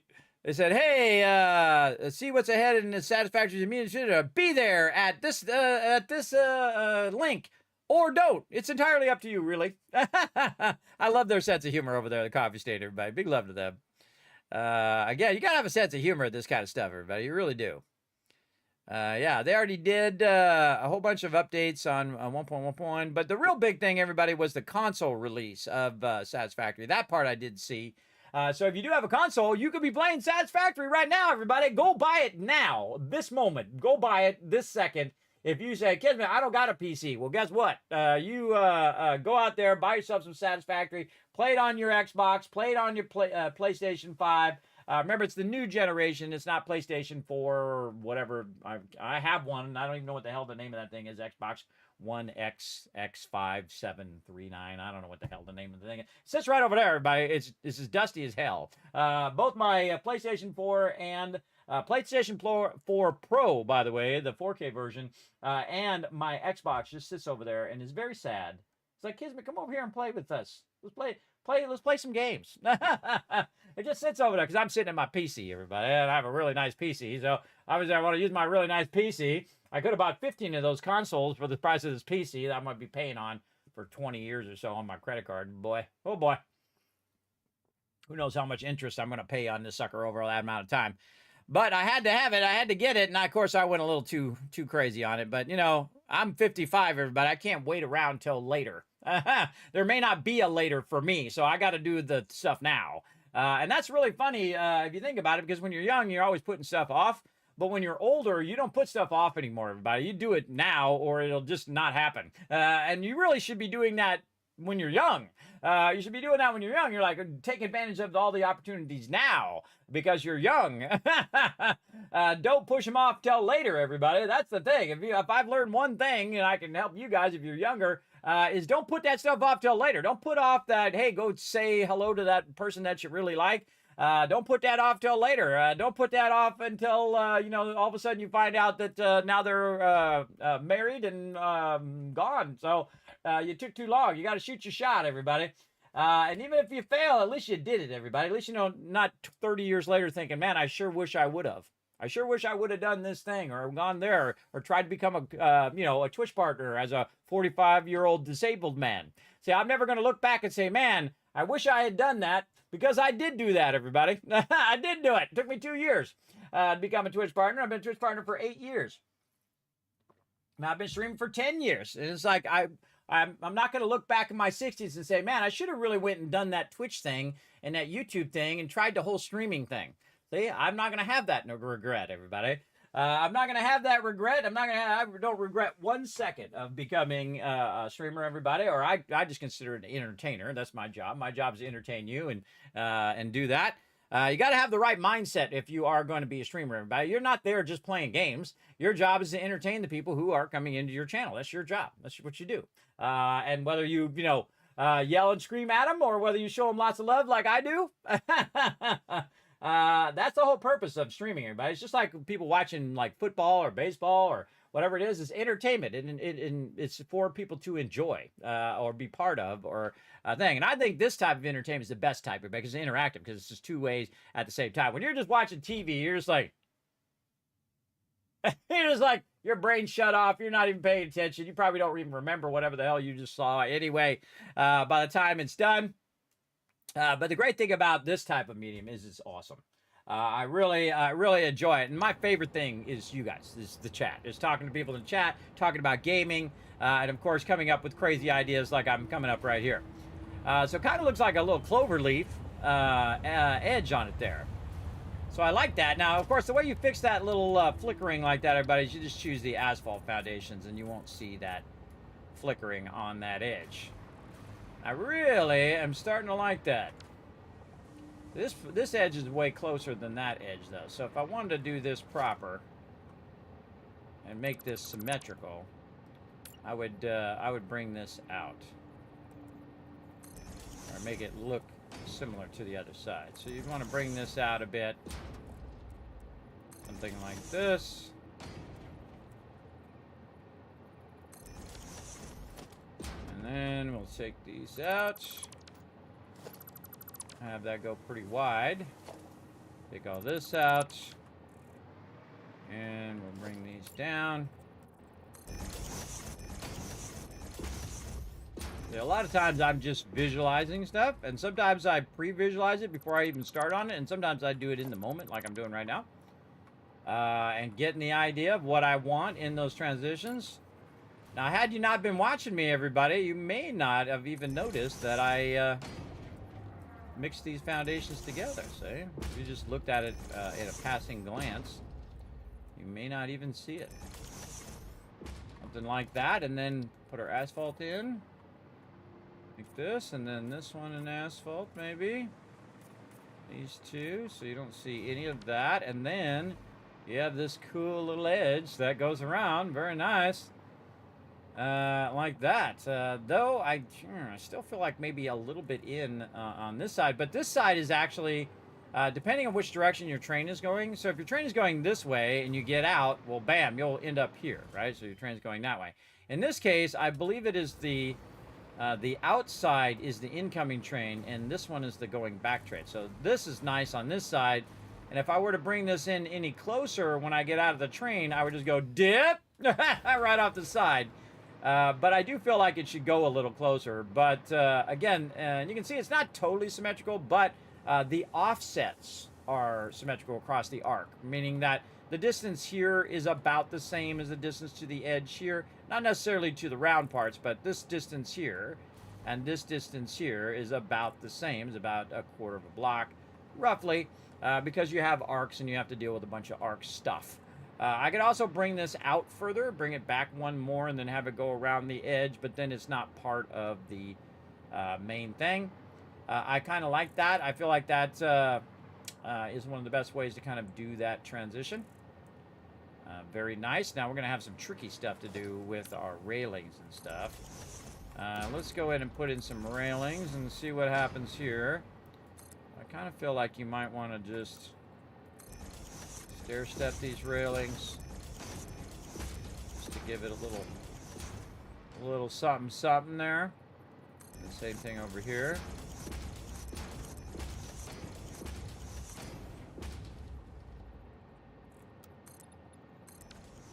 See if I like that.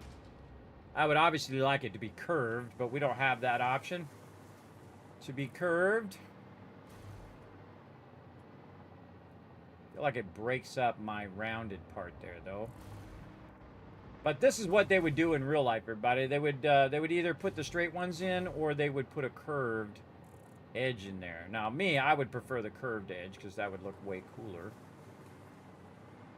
And we're just going to say that this line goes inside here and goes around and comes out on that side. Because we could put it across the edge, but then it'll kind of mix up my my thing here. But we'll try it. We'll go ahead and see if we just run it maybe through here like this.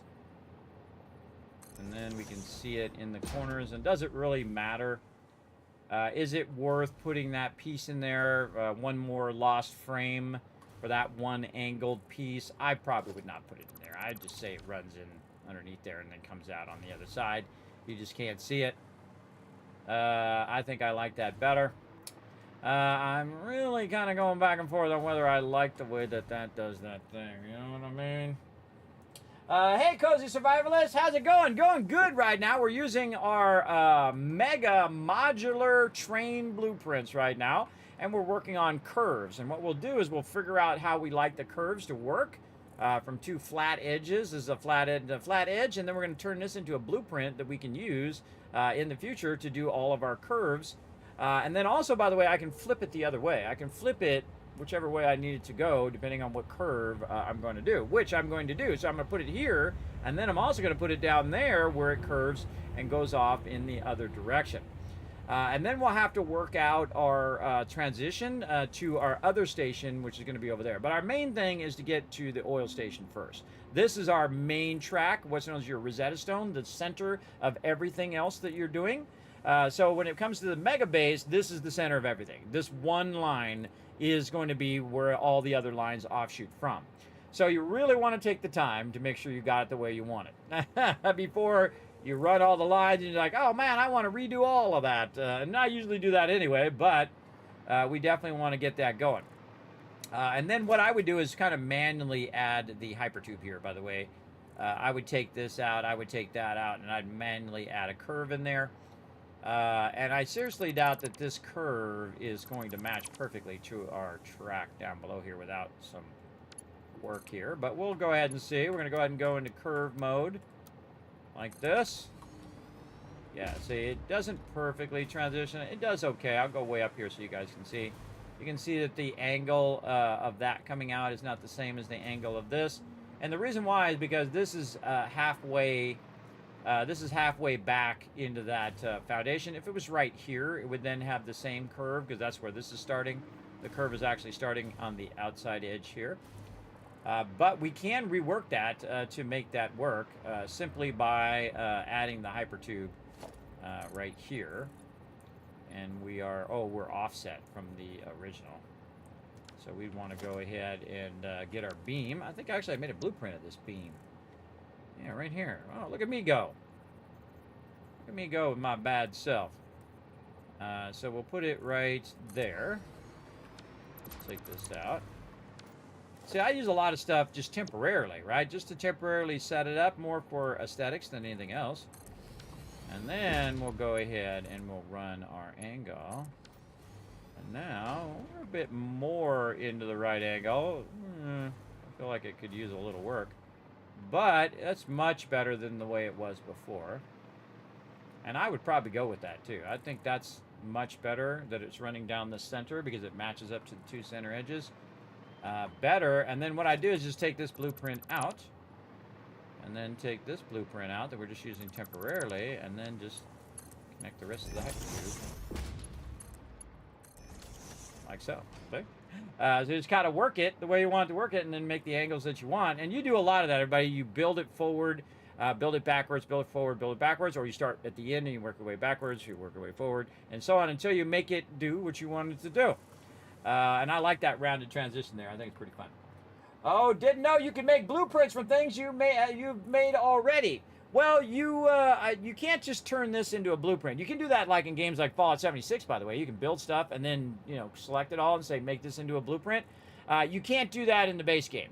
But what I do is I build in the real world first, and then I will duplicate it in the blueprinter. And the reason why is because there's going to be a lot of real world things that you're going to do, and you're going to go, oh, wait a minute, oh, yeah, and I need to fix that. Oh, and then, oh, yeah, that thing too. Oh, okay, yeah, now I need to do that. Right, so you're going to need to do a lot of things that make that work. When on the blueprinter, you won't have that ability to do that. Like you can't connect other things outside the blueprinter into the blueprinter itself. So a lot of times you'll want to do this first and get an idea of what you want, and then go to the blueprinter and then build it exactly as you built it here, and then allow it to snap in. Another thing I'm going to do underneath here is actually to add a support right here in the center, and then that'll be a center support. Even if we have supports here, we could actually add a center support there, or we can manually do it if you have a blueprint, which I believe I do. I believe I have a separate blueprint I did. Again, we spent a lot of time, separate under connector right there. So I can just pop that in there and then put my under support there. But since I have so many supports going into the curve, everybody, I will probably leave it off. And if I need to do it, I will do it manually. But I've got 2 supports there, and that should hold up the rounded part, everybody. You don't have 15 supports. Don't need that many support. Oh, Fred's back! How was your little walk, Fred? You like it? Dad's a good boy. Dad's a good boy. Why you always got to be in my way, though? Why you always got... Hey, look, here comes your friend, the Manta Ray, too. Here comes Manta Ray. Yeah, all right, sorry. Am I in your way? If I get in your way, you let me know. Just try to build a track through here. Here comes Mr. Manta Ray. What's up? Your little Manta Ray buddies. Little mini Manta Rays. Now, I always build everything, everybody, to accommodate that flying Manta Ray, meaning I don't build stuff in its way. I really want to build a big old tunnel wherever that thing is going and make it fly through the tunnel. We might get to that in this playthrough. But right now, we got to keep Fred off of our tracks here while we're trying to work. He's like Inspector number 12. Everybody comes over and inspects everything that I'm doing. Make sure I'm, up to code. Hey, Kismet says, hey, Seafish. What's up, Seafish? Thanks for coming and hanging out. That's so cool. Super new. You only started yesterday. Oh, well, we might be doing a little bit of advanced stuff for peeps who are new. I have around 3,000 hours in Satisfactory, and I consider those rookie numbers, everybody. On Steam, I have 1,563.5 hours, and on the Epic Game Store, about the same. So I'd say it's right around 3,000. And again, I try not to burn myself out on a game. I don't just play it every day, all day, burn, burn, burn, burn. Of course, you get really, really good at it that way. But if I really like a game, I'll play it, and I'll take a break. I'll come back, play it again whenever something's new, and then just kind of keep that cycle going. And then you get more value out of that game again and again and again and again. See, I really enjoy doing it that way. All right, I like that. The only thing I don't like is the way that the foundations are. I would much rather have these foundations over here. So let's take this out. Let's put these... Gotta put these in the right direction, though. I gotta go... Come on, mouse. Work with me. Crazy mouse. I had to reinstall all my mouse drivers because my mouse was nuts. My wife wouldn't work wirelessly. This is the greatest wireless mouse, everybody, I've ever had. And I've had the original wireless mouse, by the way, way back in the 90s. This is the greatest one. It actually wasn't the mouse's fault. It was the software's fault. So I had to uninstall it, reinstall it, go through all that crap. And then it works fine. But I haven't had any problem with it for, I don't know, a year or two since I've bought it. God, I don't even know. When did Starfield come out, everybody? I bought it right about the time Starfield came out. I'm going to go look. Time goes by really fast. Starfield release date was, what? 2023. Holy mackerel. It's been a while, hasn't it? Feels like yesterday to me, everybody. When you get older, it could have been a year ago, could have been a decade ago. You really don't know anymore because time is so accelerated versus when you're young. When you're young, you're like waiting for your parents and it's taking forever. You're like, come on, I want to go. I want to go to the park and play. Oh my God, I'm here at the doctor's. It's taking forever, or wherever you're at with your parents. Or you're at school and the clock seems to be running backwards and you're waiting for 3 o'clock to come up and it's like going so slow because you're watching the clock. You're like, oh God, come on, ring the bell. I want to get out of here. But when you're older, man, time just goes bam, bam, bam, bam. Days are clicking off like this. This is days. This is days, everybody. And then all of a sudden, it's months are clicking off like this. And then all of a sudden, years are clicking off. And you're like, gosh, man, it was just the beginning of the year, and now it's at the end of the year. Just like this year, everybody, 2025, man. It was just January to me. And now it's November. We're almost done with 2025. Hopefully, with 2026, it's going to be the year of the gamer, everybody. I think that's what it is. That's what we should have. Year of the gamer. So, yeah, it's like 2 years ago that this came out. So I've used this mouse for 2 years without any problems, other than an occasional software problem like I was talking about. And it is awesome because it'll go for like a month, everybody. You don't have to charge it. And I game a lot, as you can see, everybody. You can just go see how many hours I've gamed just this month here on the stream. I feel like we're going to go ahead and just have to use our foundations here. This is not going to work because that's going to do this. But we can take this out. Ooh, I just thought of an idea. We can take this out here. We can then do that. But then we have this problem of this internal spot here. I wonder if we could just use... See, why don't they make a block that's like this, but... A block that's like that, but it's square instead of rounded. I mean, duh. I mean, if you make a quarter block like this, you're going to need to make a quarter block that's flat too, so you can adjust the arc of that other one. I mean, it's obvious to me, but then again, I am who I am, ain't I? All right, so we're figuring out the logistics of having our glass foundations in here. Again, this is something that's much easier to do when you're building in the open world than trying to figure it out on the blueprints itself. The blueprint itself. Oh, I see a thing down there. Don't need to be down there. Again, we'll build this exact thing on the blueprinter. So I feel like my option is to reverse this here. I actually kind of like that. Kind of you're reversing those quarter blocks into that corner. Yeah, I think I like that better. And then we don't have to use a lot of these half blocks, which suck. And then this one's going this way. And then we'll use that reverse technique. Like that. And there's a little bit of a gap there. I wonder if I can fall through that. Let's go see. Nope, not there. Nope. All right. Still going to be good by Inspector number 13, a.k.a. Fred, who's going to keep us up to code. Make sure nobody falls in between those rounded ones. Yeah, I like that. All right. Man, I still want those rounded. I want those rounded things. Hey, Coffee Stain, make those rounded. So I can round that thing. It'd be awesome. Round and then round and round and round. The little modern railing. That would be awesome. Awesome sauce. All right, now, speaking of awesome sauce, we got to try to make this other industrial railing try to go in between here. Probably just leave that out in that transition because there's no... See, now, what it should do, everybody, is this industrial railing should work very much like the track tool, where you just click right here, and then you click right there, and it just does the arc for you automatically. But you know what's even better than that would be a foundation tool that does that, right? So you can make it with the gates that do that automatically, just like because you already have the technology. It's right here using the track tool, right? And the track tool has what's known as a profile, right? Let me go down here and you can see the edge of the profile. Just run a straight one here. Oh, there's actually one over there we could have went to. But you can see that profile on the side, right? So it has that, it goes up like this, then up, and then it flattens out, and then it just repeats itself down the line. All you gotta do is make it rectangular, and then you can make it go straight, or you could curve it out into an awesome curve, and then have it match up all the way around the thing. I mean, that's the number one thing I think they should be working on. The number one thing is making a track tool that works the same way that a railway tool does.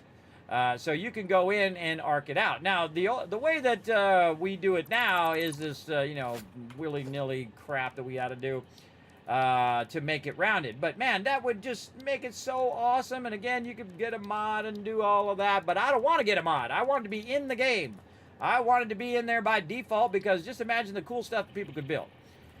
So if I go in here like this, and I go ahead and start here, and I hold down the control key, if it lets me, oh, there's already something built there. What the heck? Oh, I have it on zooping mode. That's why. I got it on zooping mode. So if I go right here and I hold down control, I can control the angle of this, right? So I can actually angle this out. But you actually don't want to do it from this side. You want to do it from the other side over here. So when you're angling out, you're angling in the foundation. Like, great example, if I was going to do this, I'd actually do it on this edge here. And then hold down control. Okay, or we can put that in the ground if you feel like. Much preferred up here. There we go. Hold down control. Rotate your scroll wheel just one little tick like this. And then like this. And then you would put your foundations in and snap them here. And then snap them there. And then you have the beginning of an arc, everybody. And now, of course, you'd want to go in and put your asphalt in so you don't have that clipping. But you can see that it's starting to turn. Now you're like, well, Kismet, I want it to be an even tighter turn. How do I do even tighter turn? Well, what you would do is you'd use less full-size foundations. You use your quarter foundations, or what's known as a half foundation, and you aim at this. Everybody, don't aim at this, otherwise it'll make it square. You want to aim it like this, and then you can go in again, hold down Control. If you notice that it automatically put that in there, that's because the devs know that this is how people do rounded stuff. I hate doing this because I don't like the clipping, that it clips through the current foundation. I feel like it's a huge waste of resources to have to go in and do this kind of stuff, right? And then they're overlapping and whatnot. When you can just make a terrain tool that does it for us. Why just make the terrain tool, bro? Just do it. Do it, do it, do it. Make that terrain tool. See that? You know, you got a very much quicker and harsher arc. That arc of it's much quicker. If you use, again, half foundations, you can see it works out pretty awesome. So there you go, everybody. A little bit of advanced building technique for you. And if you're wondering what those things are, everybody, these are your catwalk intersections. And they work awesome. All right. And again, we've done a bit of that, by the way, up on our... this way, actually. Out when we were kind of making our way through the terrain, we've added a bunch of arcs and whatnot in there in that way. Now, I could do the same thing in this one up here, but like I said, I don't like doing it. I don't like having stuff clipping for any reason, but I do what needs to be done most of the time.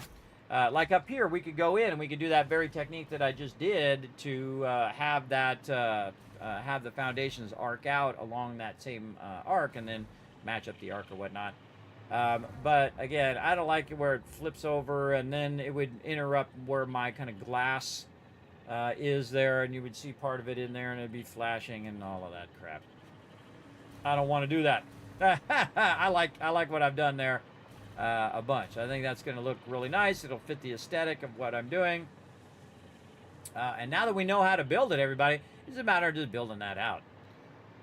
Again, we can just say, you know, 2 forward, and again, it's a 4x4 square on that thing there. And we probably want that to be the front side, and then we'll just have it auto-connect, and then we'll take it and we'll flip it the other way, and we'll auto-connect into the other one that we have over there. Now, this whole point of this over here, everybody, is this is where my blueprinter was. So we're going to go over here, we're going to get it going. Right over here. Did my alarm come up? Did we go past the break yet again for the millionth time? No. Oh, my God. Oh, look at that. I actually remembered 5 minutes before break. Or how many minutes? 12 minutes before break. Look at me remembering things and stuff. It's almost like I don't have really bad medical conditions that make that 1,000 times harder than it used to be. Almost. All right. Let's go ahead and nudge this into position. And get this right over here. I think that's good enough. You want it to be away from stuff, everybody, so it's not affecting your ability to do your blueprinting. Okay, so we need a 4x4 grid. So we're obviously going to start with the center. Like this. And we should just pick up one of these over here, just so we don't have to redo all the work here. We just pick up one of these. We'll get it going. Is that, Wist, what's up?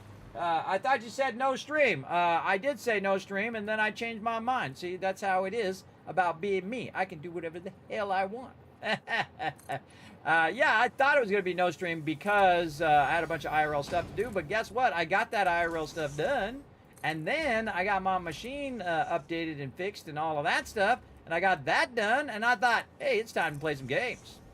So I went above and beyond and did the stream anyway. You're welcome. I did it anyway, and I did it my way, as I like to do. All right, let's go ahead and take a look at how we're doing this arc here. We might actually have to build the arc in the other direction too, for some other use cases.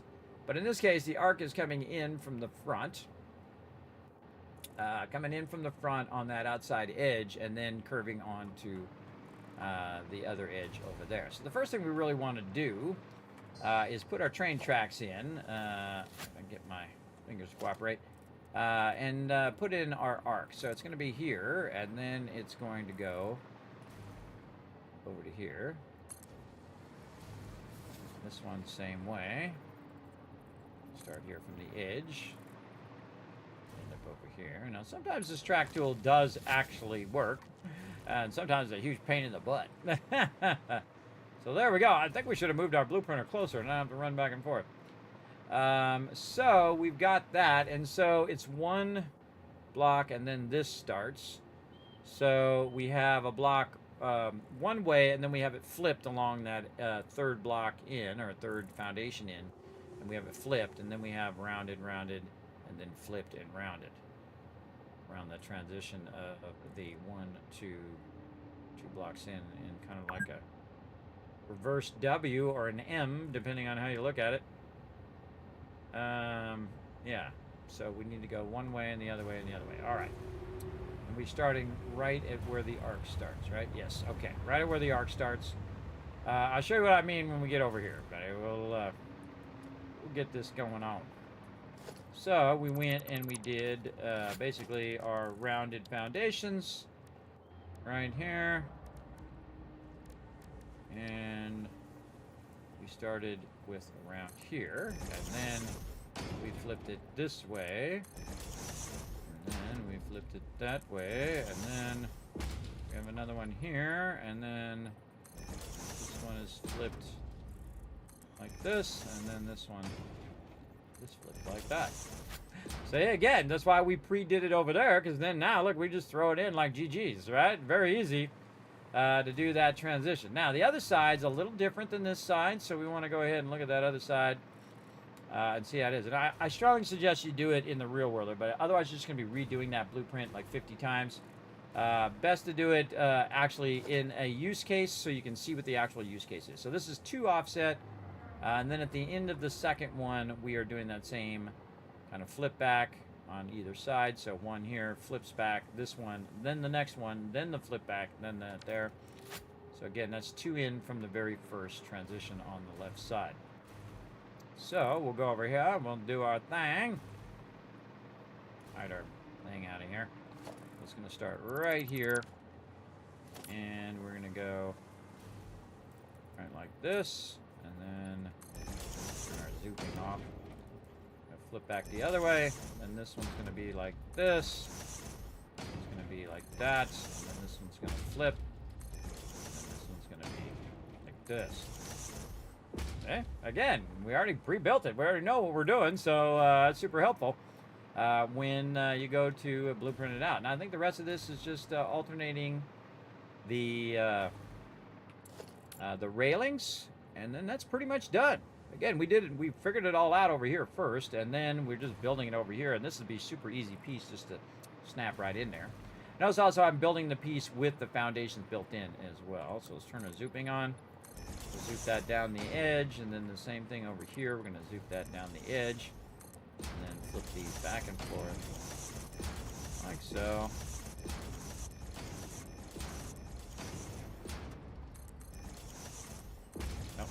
Zooping off, my bad. My bad. I still double click even though you don't have to.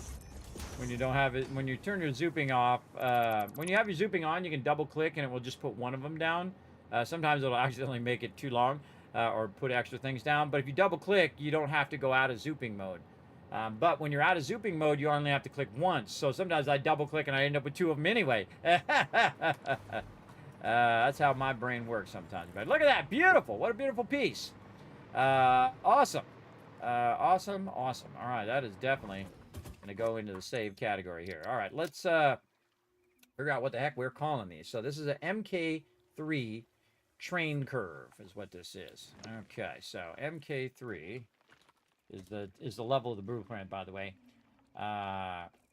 Train curve. Or corner. Train. Let's just do curve, because that's pretty easy. This is a curved corner to transition in a different direction from which you started. There we go. All right, and then train tracks should be what they call. They're called railways, actually. Railways. There we go. It is a mega thing. What color were we doing the mega? I've already forgot. I think it's red because it's my train tracks. Usually I do them in red. So M3 train curve. I wonder if there's a curved track in here. Railway. Curve. Nope. No, we'll just put it as a railway. Kind of cool if it was if the actual icon was curved, because then you would know, hey, okay, that's my curved track. All right, let's save that blueprint. Let's load it up, see if it looks like all the other ones. It sure does. Okay, awesome. Trying to be consistent in the coloring that I'm using, and of course, the thing. So we got a train turnaround there, train entrance. Did it actually put it somewhere else? I don't see it. I'm just not seeing M3. On a railing transition. Blue platform.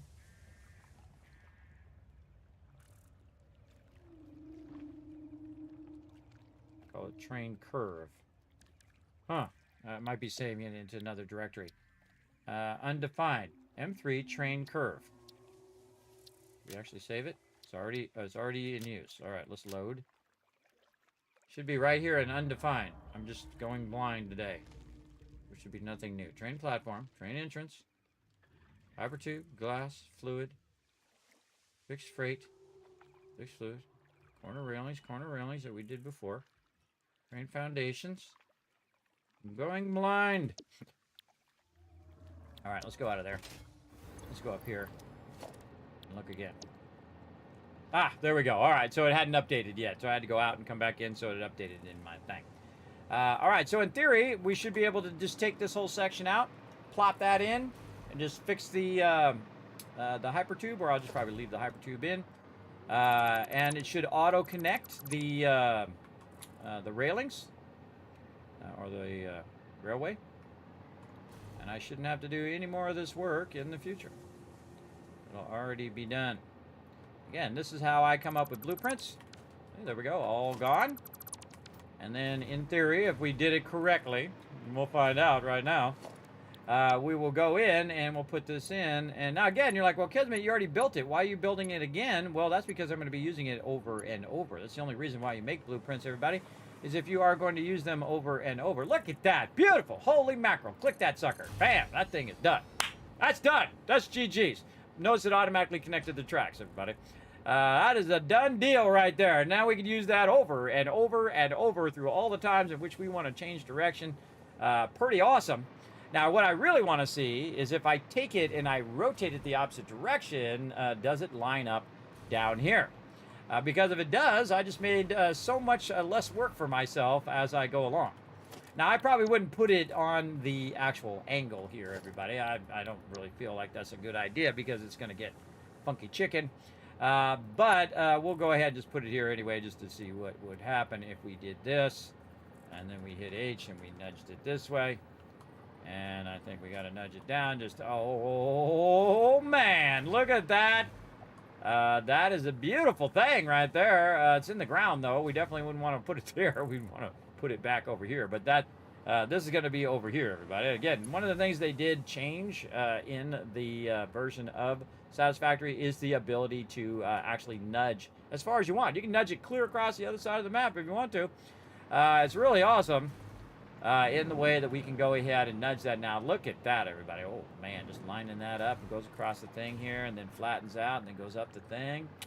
Easy mode right there. Easy mode, easy mode. And we'll just adjust this so that it just goes up just a little bit, or we'll create a little ramp right there that makes that transition. You can see, look how perfect that is, everybody. See how that's lined up like that? And that's because we're working on the world grid. Everything starts with the world grid when it comes to everything that I'm doing. So it'll just sit perfectly, and then I'd only have to go one angle down there. And I'd probably just add that angle manually and then embellish the part of it. So yeah, awesome. And again, I attached it to that first and then moved it over here.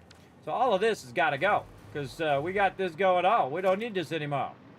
And we do have this return track, which we'll redo and work on all of that as well. So we'll work on all this later. Right now, we got to get this out of here. We'll take this out here and then go into our mode here, remove all of our transitions. Oops, I got that wire there. Don't hit the wire. Don't get the wire. I don't need that. I love the dismantle mode, by the way. Did you know that it didn't used to have a dismantle mode? You had to take them out one at a time, and I've done it thousands and thousands of times. So enjoy your dismantle mode, everybody. And again, all of this here can be taken out, and you can see that we cut this one in half so we could do a run here. I kind of feel like I want to put a support under here at some point, maybe right here at the end. But I'll probably rework how that transitions anyway, because we want this to come out here and we want this to flatten out and do our thing here. Oh, and it is time to take a break. But let's get this flat part in here and go from there. Right here, number 4 is what we're looking for. And see if this actually is going to be perfect. Let's see. Let's see if this is going to be nicety, nicety, nice. Nudge forward. That is not aligned to that. Nope, that is not lining up. Nope, out of there you go. And we'll try it again. This time we'll go way up on the top, away from the ground, so it can line up a little bit better. And then there we go. Much better, much better. All right, and then we'll transition. Look at that, the support's already in the ground. How convenient. And then we're going to go straight piece. So we'll go number 2 right here. And again, we'll have to fix the auto connection here. So we're going to go ahead and roll this back because we are going from an angled into an arc. We're going to go to 4. I'm going to bring this down so it's a half edge. Again, when you're making some things, you're going to have to make some concessions of manually adjusting those things. We got this.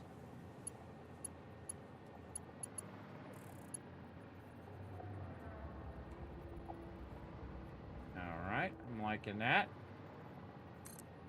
Dang, almost like I did that on purpose. Nice. All right, I got to take all this out, though, because it's trying to transition to some of this stuff that's underneath here. So let's go ahead and take all this out.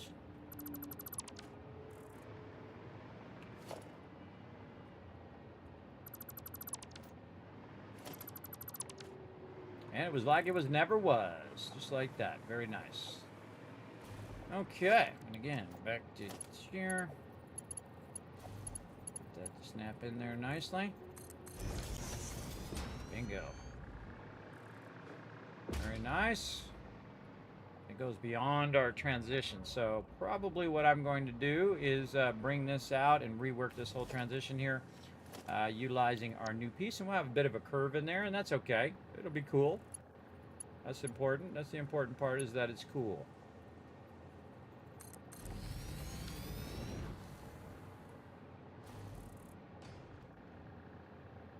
Yeah. Yeah, in this case, we should have put the returning track on the right, because then we could have just went straight. Then came back, but then we still have to transition somehow to the other side of the track, either over or under. So this returning track is going to go like that. So because this is our main road now, this is our main train, so this is going to go like it is, and it's not going to split like it does there. And then this one is the one that's going to split. This one's going to go under and then come up and then transition into here, and then this one will just keep going straight that way until it gets to that station, which all this over here is going to go bye-bye. But all of this will be redone with the new blueprints. Oh man, that's awesome. All right, we should full-on save, because that is turning out amazing. We're going to call it amazing as well.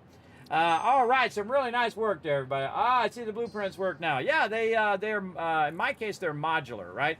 You can just have a blueprint that you just set it down and it does its thing.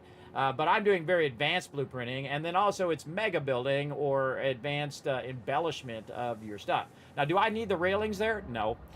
Do I need it to be glass? No. Do I need the hypertube to be running down the center with fancy poles and little lights that light up and all of that stuff? Absolutely not. You can just build it basic and it'd be just fine. But what I'm doing is I'm making it so I don't have to make the connections between each and every rail train and each and every hypertube. And that's pretty advanced. That's called auto connecting, where you can auto connect stuff together. And so all my blueprints are about that ability to auto-connect, saving you just endless hours, everybody. I can't even fathom how many hours that's going to be in this playthrough, but it'll be hundreds if you play long enough in a single playthrough. Absolutely. Could be thousands, depending on how hardcore you're going. Of how that saves when you're running, especially when you're running train tracks and doing all that kind of stuff. For sure. And it kind of makes me want to take this whole entire part out and move it over and then run it. But there's a reason why I have this here, everybody. And I think it's because there's a node that's right out here. So let's dip out here and see if there's a node in the way. But we could go up over the node. Look at these cool, massive foundational things that I built. These are actually going the wrong direction. They actually should go with the direction of the train. I just noticed that. Those two need to be fixed. Yeah, see, it's coming right out here, and there's two nodes here. So we're trying to go around those nodes. But we could leave this section here, and then just take out the rest of this, and have this go straight, and just curve right here. Curve here away from the nodes, because we're going to go and we're going to extract those nodes, and we'll probably build an offshoot of this part where the train can go forward into a train station and collect all these resources, and then just loop back around and then bring it back to the base. So you can do that, or I'll build a base right here that'll make something. Say it's about rods or plates or whatever it is, and then it can get the finished result and then run it back to me to what I want to do. Or it'll make everything that it needs to make over here and run it into the dimensional depot, and I'll never have to come out here and touch it again. Case in point, that one right there, everybody. You know what it's doing right now? Making plates and is running it into 5 dimensional depots at any given time, because all the stuff that we're doing here with these, every time I put a blueprint down, it uses up some of my resources. But every time I use those resources up, it's so backlogged into there, it just runs that right back in the dimensional depot for me. That's why I have, I always do the limestone, aka the concrete first, and then I do plates, because all of this is made of plates and concrete. So you're going to need a lot of it, and you're going to need to be able to replenish it without having to run back and get your resources over and over again, which is what you would do in the previous game. Before they added the dimensional depot, you'd constantly be running back, grabbing more and more. You know how many thousands and thousands of plates I just used? You know how many thousands of concrete I just used to run this across here? A lot, everybody, a lot, tens of thousands. I will use when I run these trains all over the place. Absolutely. So that's what I feel like I'm going to do there. I feel like we're just going to cut it off right here. I'm going to do it right now. So I remember, and then we'll bring that straight, and we'll transition that little curve in there. Now, we could also do a reverse curve. Something like this. This one curves using this. Nah, this thing's in my way. Out the way. We could use the curve to transition from the straight edge to back to this. Let's see if I like that or not. See, it's all about whether I like it or not, because this is going to make it swing out even further, right? But I can put that down, take the tracks out, and then have this come straight, and then try to maneuver the tracks so they're going this way. So instead of just going in a full arc, they would arc out and end up over here. I'll just do it real quick. Like this. They would go from here, and they would go like this. So you can use the same blueprint to do the same thing. Oh, lost power there. Where's one of my thingies? Over here.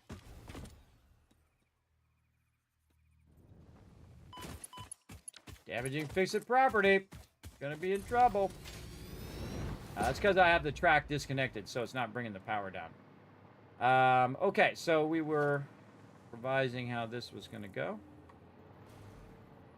Like this. These are my scroll wheel, by the way. And we still have all the coloring and embellishment and all that other stuff that we have. Now, if you do get the trains too close to each other, they will clip and crash into each other. I don't like them to be that close, but that will work. And they will not actually crash into each other, because they will be just enough where they can go into that curve and not hit each other. But I would definitely test it first before you rely on that to be like your power stuff. And then you can see here we can just run these up like that, and they're connected, and then I can run that out to that. And it might be a little bit of an offset that we'll have to adjust for as well. It's on the world grid, but whenever you go to do curves, everybody, you're going to see an offset happen. And I'm going to go ahead and just do this so you guys can see that offset that's going to end up happening doing this.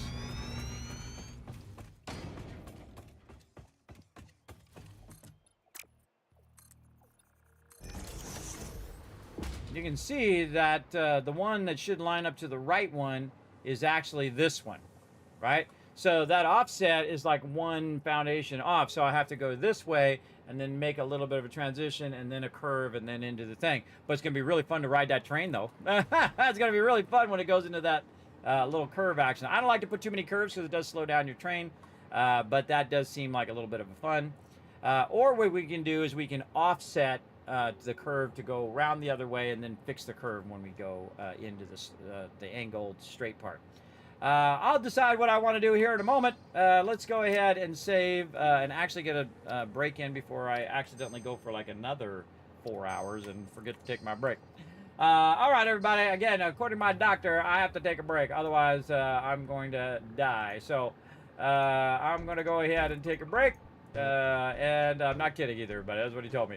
He said, what's going to happen is you're going to have, at your age, you're going to have blood pool in your legs, and then you're going to have stop use of your legs, and then you could have a very bad complications from that. So I'm going to get up, take a little break, let you guys do a little bit of this right here. Words on stream, start de-scrambling those words. Earn yourself some kiss caps if I see you guys working together when I come back here in just a bit.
Welcome back, everybody. Let's work together. Let's go. Let's get it going on right over here. Let's try to solve this puzzle. You're not making Harm do all the work, are you? And Nordy there, I see working together. What do we got? Writ. W-I-R-T. Right there. Nope. W-R-I-T-E. Right. Oh, I got it right before I got unlocked for it, too. All right, come on, Harm. We're going to get this going. What? R-I-R-E? R-I-T-E. Right, that kind of right. There we go. Tire, yeah, there we go. Harm's got it going. Now we get every one of these words, everybody. I'm gonna give you a 5,000 cats. Wire is one right there as well. There we go. Come on, kids on fire right now. We just need your brilliance, everybody. Come on. Let's go. Cheer, T-I-E-R. I can see it already, but I'm locked right now. Someone else can try to get ahead of me and try to get it in there before that lock comes off of there. See, look, there it is right there. It even put it in there for you. Yeah, there you go. Harm and Register G got it in there. All right, we got 3 more. What do we got? We got 1 4-letter and 2. That's got to be a W word, everybody. We already did wire, D-I-R-R, W-E-G-R, W-I-R-E. God, what is it? W-E-I-R-T.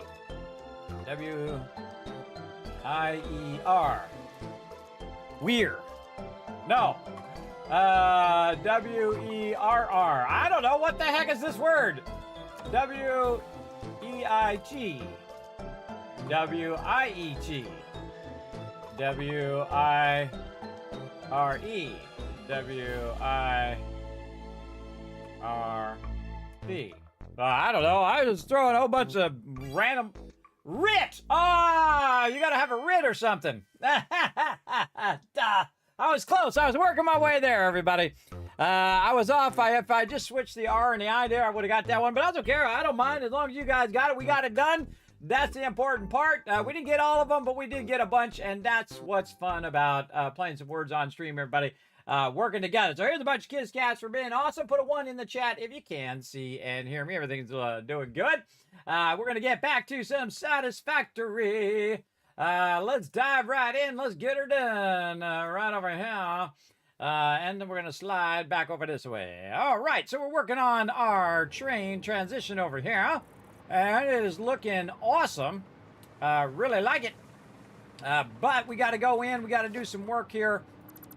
Way back over here. We're going to take all this stuff out. We no longer need all of this. You can take most of that out and then maybe go into blueprint mode and take a bunch of this out of here as blueprints. Here and here.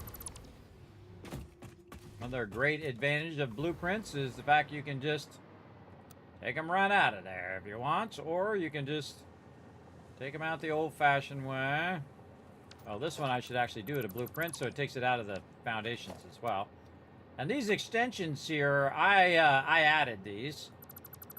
So these got to be taken out one at a time. Fred down there, of course, doing his proper inspections of the build site. You know, as is appointed. I don't know who appointed him the official build site inspector. It wasn't me. But such is the way it goes. Alright, and again, we're no longer going to be using this under part because this is going to be the primary road here. All of that. Oops, didn't mean to get the blueprinter. There we go. I just love how you take it all out and get all the resources back too, which is also awesome. And we'll work on that hypertube transition here in a minute. I'm going to get rid of all of this. There's one that we missed. Anything else that we missed here? Nope.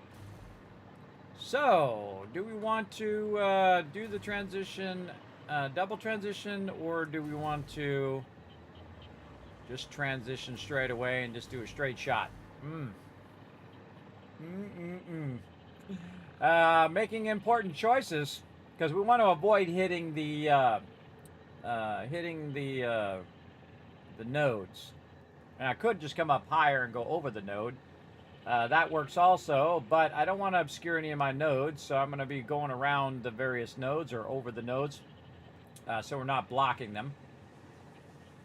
I feel well like we just want to go straight and then go with that. Yeah. Okay, let's go back to building some cool stuff here. We're going to go ahead and use our straight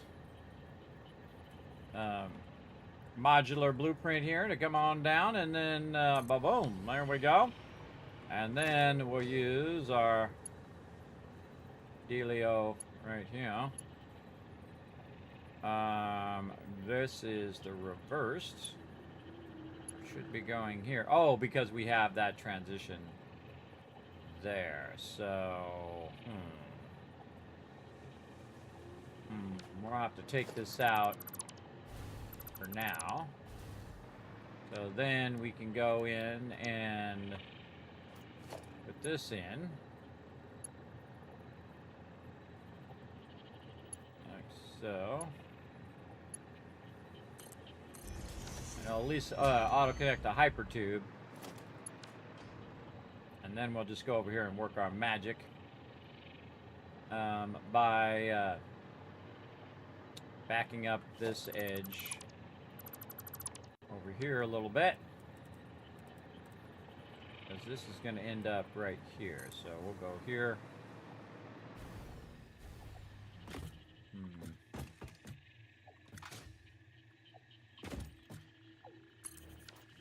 That go all the way to the end? Huh, forget.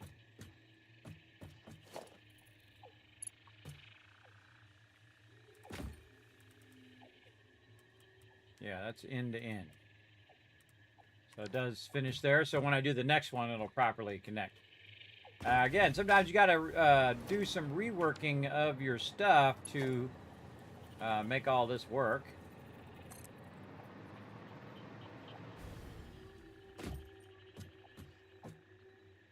On this side, it goes right to the edge. On the other side, there's a little bit of an offset because of the way that I do all the rest of it. But now we good, and we can just run these back in there, and we fix that transition. And then we want to go ahead and use our little poles here. This one, we'll aim it this way.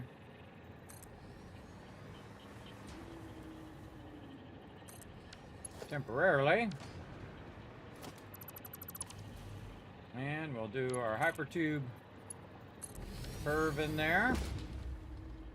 I would just take all of this out just to make sure that you got this really nice. Like so. And this to here. Then we take this blueprint out. Kind of like that one. Kind of feel like I want to leave that one.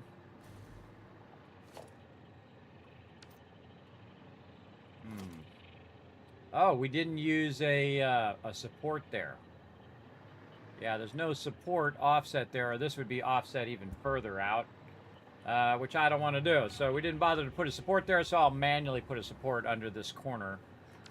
And let's do that right now. And I was talking about this earlier. See, the thing about having modular blueprints is it allows you to adapt to what you're doing as you go along, and you're not just stuck with the one thing, right? Like, however. Let's see. Track angled, lower support, hyper support. I know it's in here somewhere.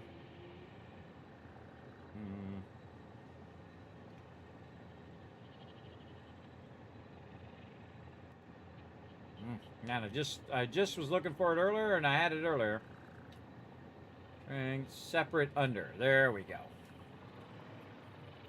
So this way you don't have to remake it every single time. How do I feel like this should be? Maybe something like that.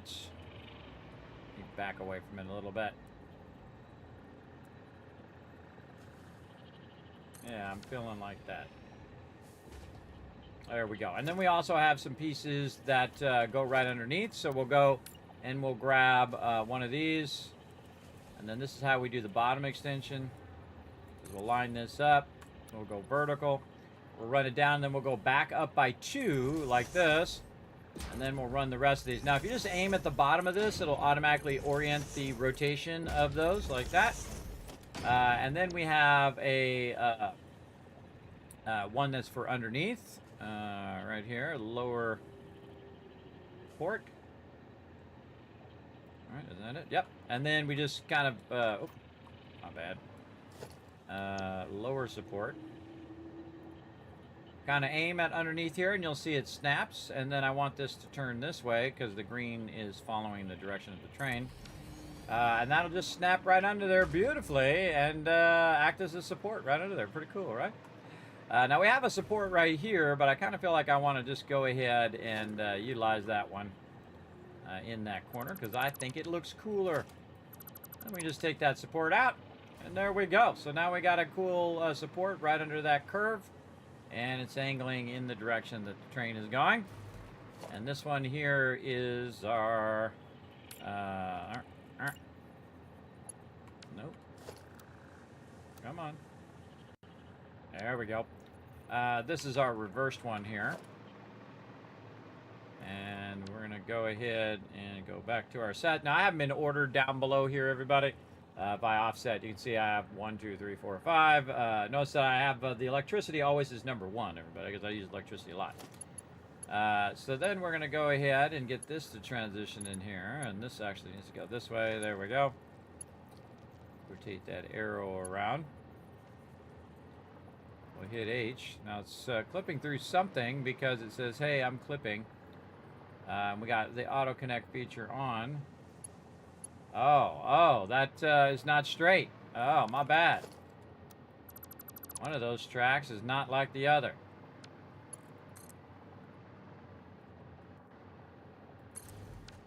There we go.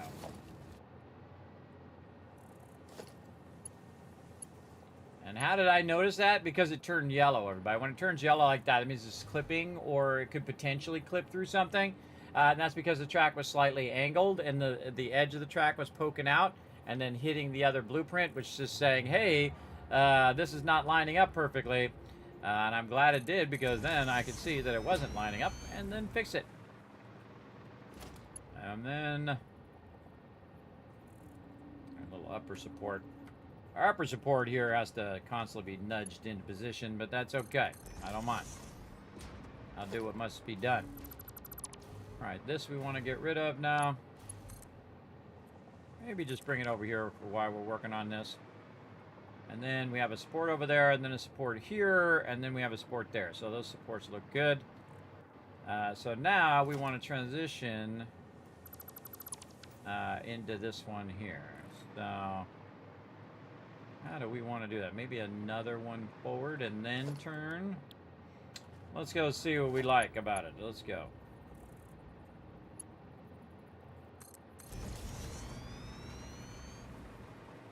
Oh, yeah.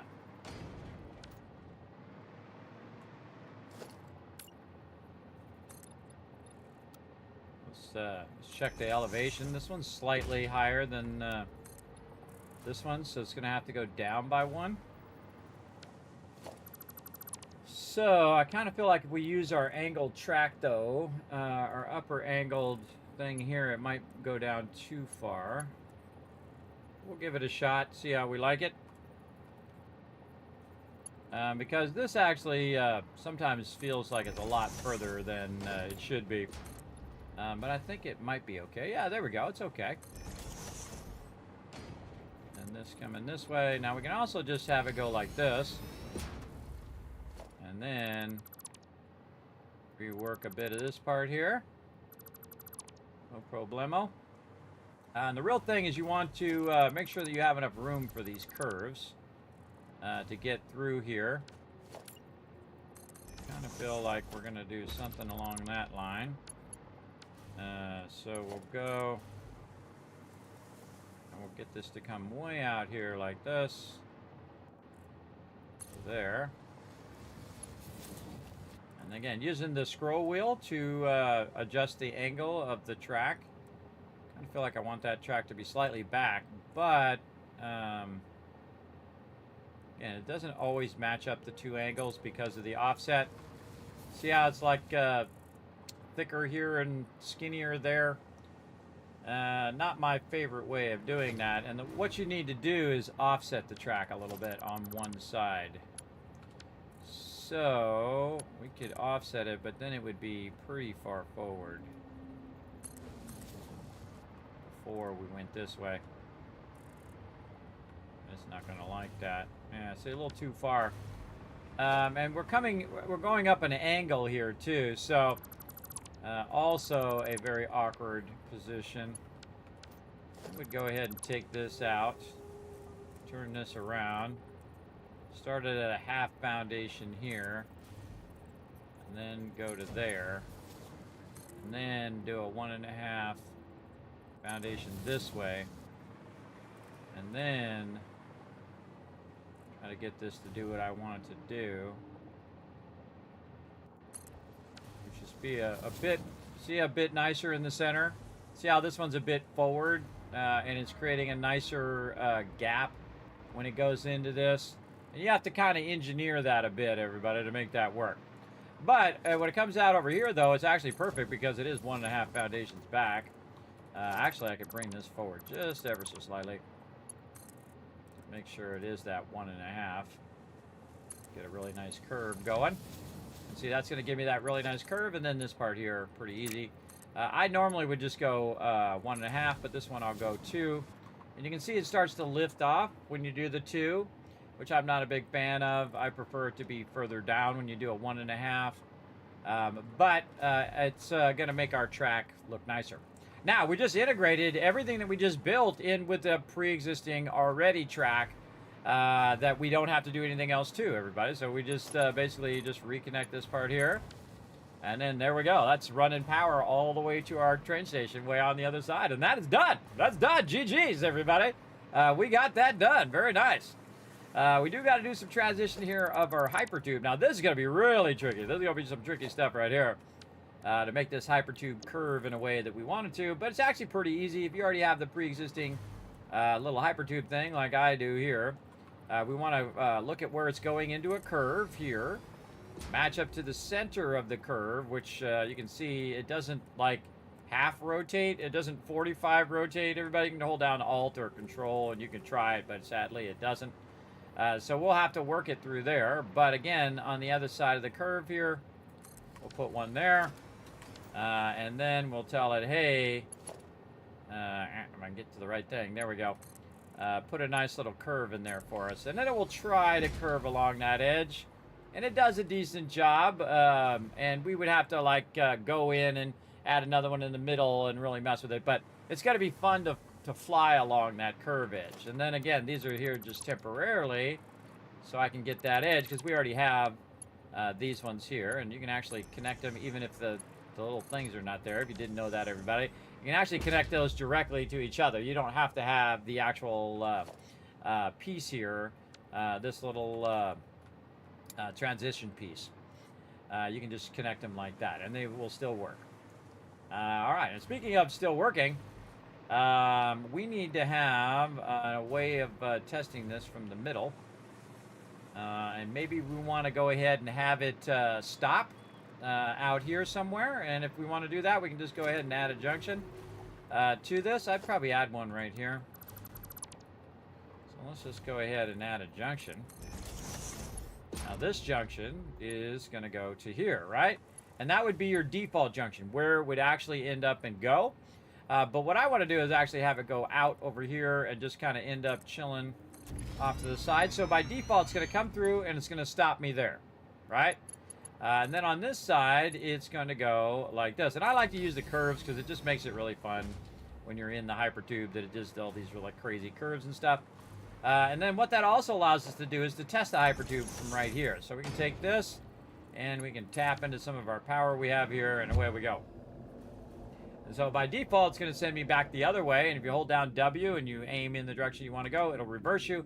And then by default, when I'm coming this way, instead of it making me off the track, it actually is going to end me up all the way at the end. So if I got to my main, if I went from my main base and I wanted to go out here, it would take me all the way there and whatnot. Now, one of the things you want to do is test your hypertubes by the fact that if you don't fall out of them, then they're working great. And so that's what we're testing right now, is that we can go all the way to the end without actually falling out of the hypertube.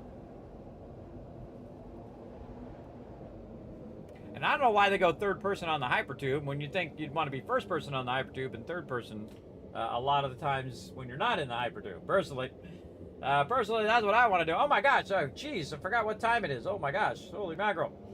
All right, well, I got to rest up and come back and play some Fallout 4 as well. We did start a bit late, everybody. Again, had a bunch of IRL stuff get in the way and technical stuff I had to solve.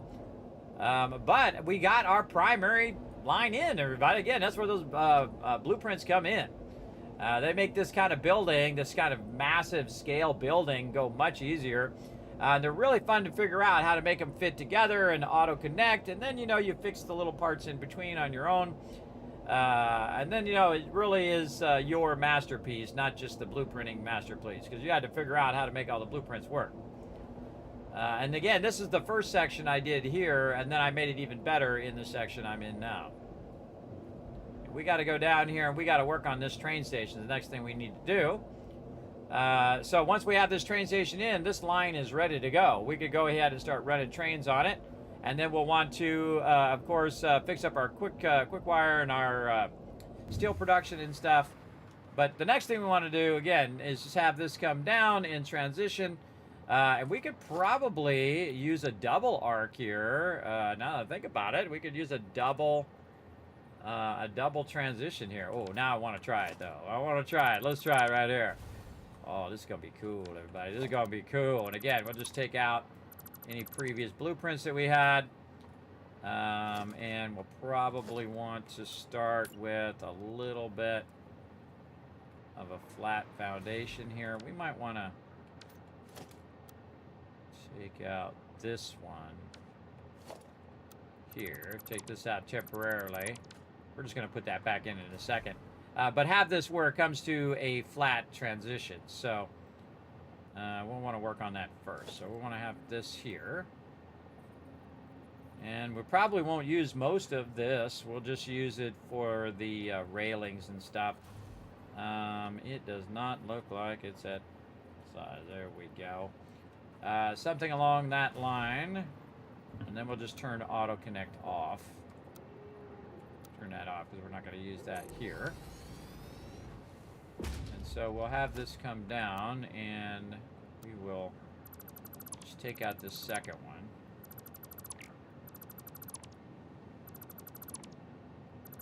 Might as well just do it now while I'm in the zone. Take all this out. Okay, there we go. And then we'll just put this back in like we were just talking about. Right here, if I can get the right set, there we go. And then this is going to perfectly go to the edge like this, because it again is 1.5 foundations.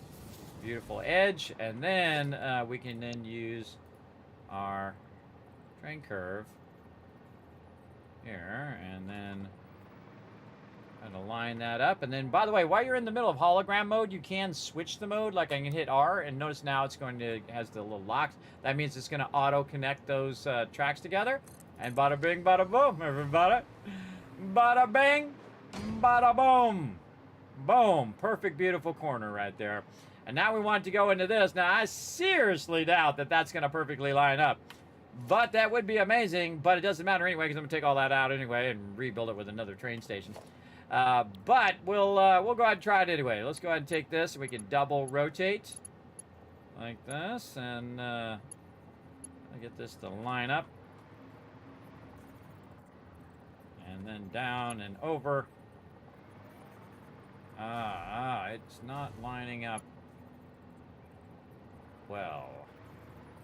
Yeah, sometimes it's because the way it's snapping to the thing. Just keep at it, everybody. Again, just keep at it when it's not snapping well. Just come back and do it again. And then there we go. See how it's snapping better and it's at the same elevation and whatnot. That's 100% awesome. Let's go. Oh, we gotta take these curves out. Let's try to snap to these curves over here. All right, come on, we got this. Once we get this in, we can use our modular blueprints for our trains as well. For our train station. Oh, yeah, I like that. That's cool. Reversible and snappable arcs where you can just create a perfect arc there. Oh man, that's much better than that arc that we had.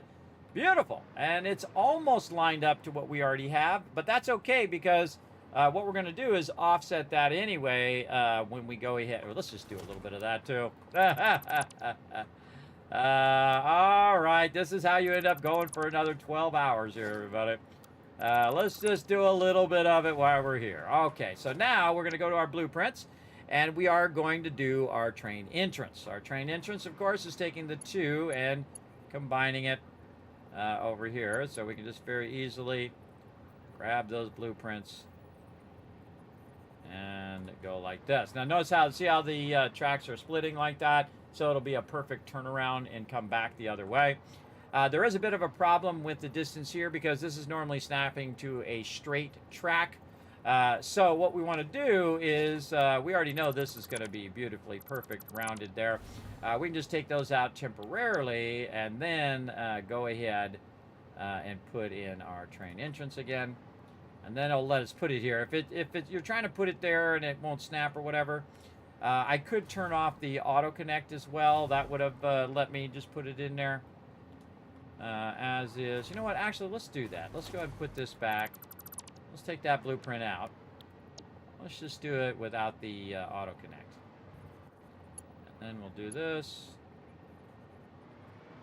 Now, the reason why I took that blueprint out is because I modified it, and then we'll just put this back in.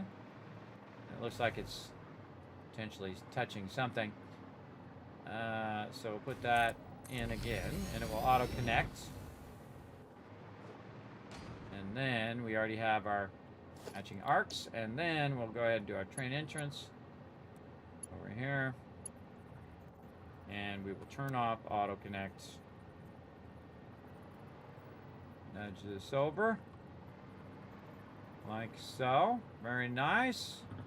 Oh, actually, that's easier. And the reason why it's easier is because when I put this side down over here, I can go in and... it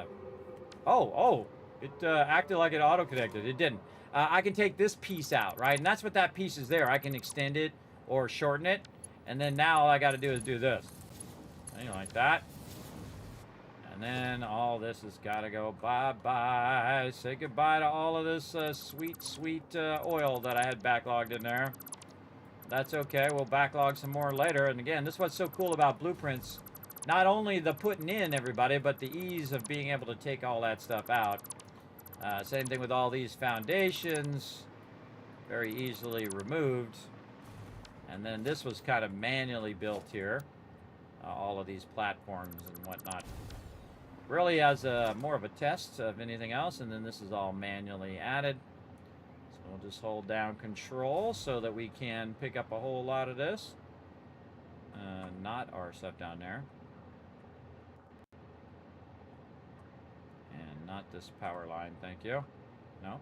Oh, there we go. There we go. Very nice. And I say we just build out the train station since we're in the zone. We're in the zone, everybody. When you're in the zone, stay in the zone as much as you possibly can. And I think this is my... that was manually built. So let's go in here and take all this out. Even if it was a blueprint, everybody, you can also just manually take it out like I'm taking it out right there. Very nice. And we no longer need this. And you see it's offset a little bit further out. And of course, we'll keep all this piping because this piping we are going to use. And of course, we'll work with it, embellish it a little bit. So there we go. So now we have the entrance to our train station. Again, this was so amazing about modular blueprints. And if you can think this much, everybody, or you can become a patron and you can just take my blueprints and you can use that. That's even easier. Again, of any level, everybody, any level of support, you get access to all the stuff on Patreon. I appreciate it. If you can support more, awesome. And if you can't, that's also awesome as well. Whatever is appropriate for your situation. Okay, so now what we want to do is we want to get our, what's our train platform here? What's that? That's our actual in platform. Okay. I need to remember how many of those I had now. Oh boy. I had 1, 2, 3, 4, 5, 6, 7, 8. No, I think it was 9. 1, 2, 3, 4, 5, 6, 7, 8, 9. Yeah, it was 9. Okay, wow, I actually remembered the number of how many of those we need. So what we want to do is we want to get our fluid platform here, because this is a fluid, and that's what we want to do. And we're going to get out of blueprint mode. I find blueprint mode is most of the time annoying, unless you're doing foundations. Okay, and we want it to be on the left side, so that's perfect. And doesn't seem to be lining up. We've got this cord under here, which is going to trip us up a little bit, so we're going to take that out. All right, and again, we have both the fluid and the freight platform. We're trying to get this to line up nicely. And that's looking pretty good. We can go into auto connect, so it's going to auto connect right into that fluid platform. And there we go. By the way, it's also connecting the hypertube right through the middle of the train station. I like that. Pretty cool, right? Again, pretty awesome. And since we're already at it, by the way, it's also bringing the power forward, so that's why I can continue to float around, even though I took that part out down below. We'll rework all of this as well, but again, having the ability to just bam, bam, bam, just to throw it down together real quickly, everybody. I could be going faster too, but usually when I'm on stream, everybody, I slow down on purpose, so you guys can see what I'm doing. I can't tell you how many streams I've watched where the people are going so fast, and they do something cool, and then you missed out on whatever that cool thing was that they did. And then some of them even go as far as, hey, you should go Google it. I'm like, oh, bro, excuse me for watching your stream. How incredibly rude that was. I've actually had somebody do that before. I was like, wow, that was really cool, man. How'd you do that? He's like, go Google it. I'm like, I'm not going to Google it, everybody. I'm out of here. I'm out of this stream. That dude's too rude for me. I was interacting and thought it was really cool what he was doing, and then he's got an attitude. Maybe he's having a bad day. I don't know. I don't know what his problem was, but I don't think that's the way you should treat people. But then again, I'm of the old school nature as well. Okay, and again, auto connecting, hypertube going through. And the reason why it's yellow, everybody, is because that hypertube is transitioning between there. It's inside the actual thing. So there we go. All right, let's count how many we got. 1, 2, 3. 1, 2, 3, 4, 5, 6, 7, 8, 9. That's 9. So 3 and 3 and 3, that's 9. And then easy mode the station at the end. Train platform is actually what we called it.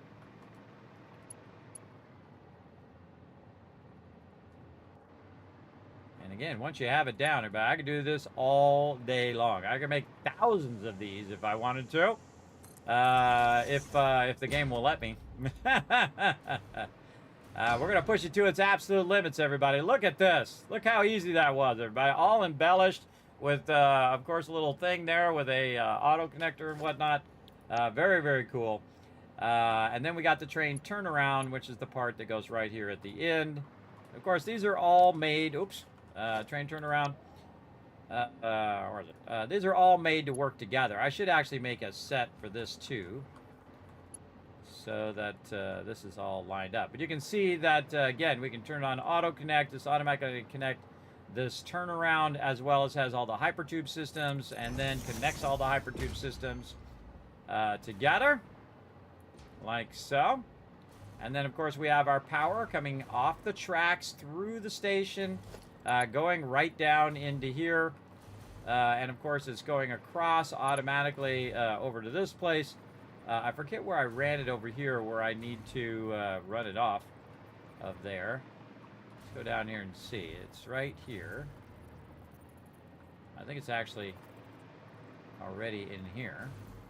Yeah, it's already run up there, so I got to connect it somewhere back over here. How did it auto-connect the power? I don't think it auto-connected the power. That seems kind of weird to me. Let's go see. Yeah, there's no connection. So yeah, we need to remember how the heck I did that and what I need to do to make that work. I ran that over to here. Let's take this out. Ran it over to here.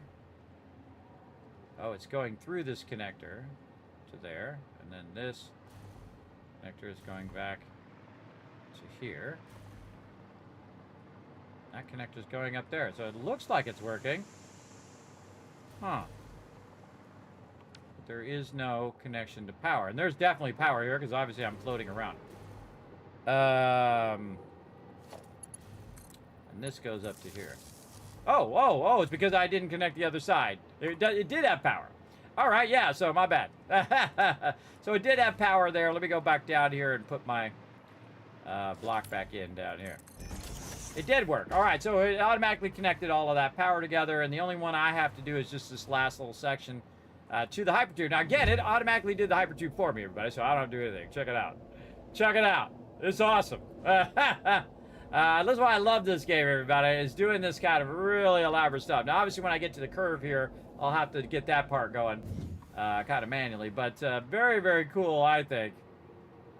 Very cool with the hypertube and all of that. And I got it just so it misses that thing there, too. All right, let's just, you know, again, we're at it. Let's just finish her up. So next time we log in, we just got to work a bit on getting all of our stuff in here. Again, wherever the arc finishes is where you want to do it, so that then when you put it in, it'll try to follow that same arc around the edge like that. And this actually is a perfect arc, so that's going to be a perfect arc as well to go around that side of the edge. Kind of hard to see from up above, but it has that same perfect arc. Now, it doesn't match up to the exact center. And I could move it back a little bit, and I could try to adjust it or whatnot. But I like that arc. I think that's fine. And again, if you notice, they're not actually aligned back here. They're aligned up here where the actual arc itself is. So this is the perfect arc of a hypertube, and this is the perfect arc of a train line. Again, these are just temporary, so we can put in that arc. Again, you're going to build a lot of temporary stuff, everybody, and this is just going to be an auto. Oh, this is an entrance. We got to take the entrance out first. And so, hello, what's up, Ems? Hello, Wist, what up, what up? Thanks for coming in and hanging out. I appreciate you. Okay, so we took that out. Kind of feel like we might want to, what do we want to do here? We want to take this one out and then start from the curve, go up here and put a little curve in this one. Yeah, there we go. And again, sometimes, you know, you put it in, you'll adjust it. I kind of feel like this one needs another. So I should have left that support in, or did I take another support out? I feel like this one needs another one, and that's why I have this extra blueprint in case, you know, when you're matching this stuff up, it just doesn't match up perfectly. So I feel like that's what we want to do. We want to do something like this, then this, and then, see, that curve is not, it's not curving the way I want it to curve now, because it's so close to the block signal. Maybe if we do a more harsh angle earlier, get that to go around there like that first, and then up into the hypertube, and then we take this part out. Okay? Then we kind of we maneuvered it around the thing so it's not clipping. See, I'm showing you all my best stuff, everybody. This is great stuff right here. So yeah, dipping around there and then up into the thing. Okay, very nice. I think we're all good. Now the way to test it, of course, is to go to the end. And again, you always want to think about the default direction in which it's going to take you. Now, if I want to go back to my base from here, and I want to go make a sandwich or something and then come back, let's go see what happens. I'm not going to touch nothing, everybody. We're just going to follow the hypertube. If we fall out of the hypertube, first, also, you can see it's sending me back already because I have that loop built in. It should, if anytime we come to a junction that's a built-in junction, if we set it up the way we wanted it to, it should take me all the way back to my primary base, which is way off on the other side.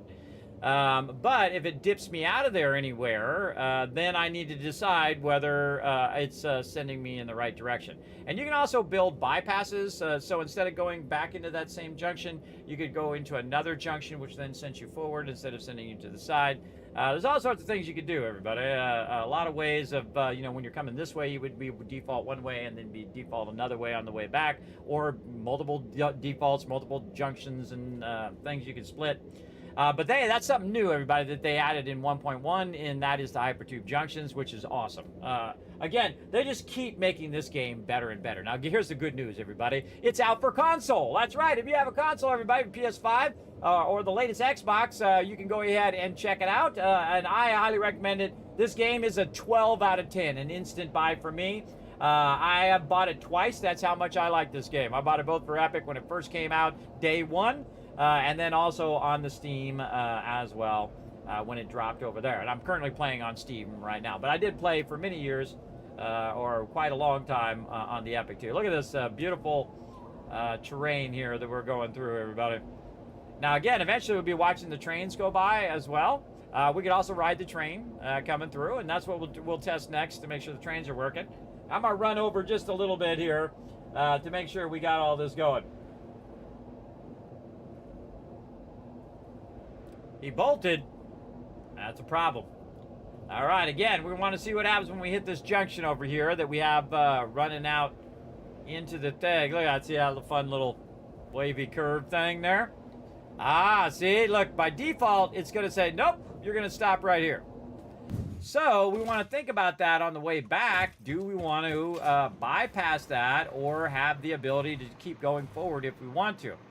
So we'll add another junction to this side going in this direction, right here. And by the way, you can just add these junctions right here. So one junction is going to go left into here. And then we'll have another junction, which you can actually just tap onto the side here, right? This. How are we going to have this go? This needs to be not a junction. It needs to be the other one. Whatever the name of that other thing is. It is Hypertube branch. That's what it is. We wanted to just branch right into there. Again, I love doing these big, long curves, everybody. It's really fun when you're in the Hypertube to do that big, long curve. So on the way back, it's going to bypass that side so it doesn't drop us off over there. It just puts us this way. And then this way, of course, will take us all the way back. And, of course, there's a whole bunch of logistical systems you can do to make this work. I do not like that. We're going to fix that 100%. We'll come back and probably rework a bit of these Hypertubes because the way that they auto-connect is a little funky, especially when you're at an angle like this. So I'll just go ahead and make it nice. Okay, so we're going to simulate us going this direction. And that's going to take us back to basically hit E. It's going to switch me this way. I hit E again. Oh, that's the wrong junction there, too. That is the wrong junction. Because when I'm going this way, it's going to put me off to the left. So we got to fix that so that the default is going left. Okay, so left is the default this direction. So I got it flipped. I got it flipped the other way. So this side. This needs to be the other way.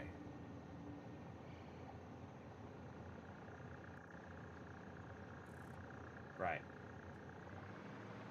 When I'm coming back this way, left is the default. So let's just rework all of this.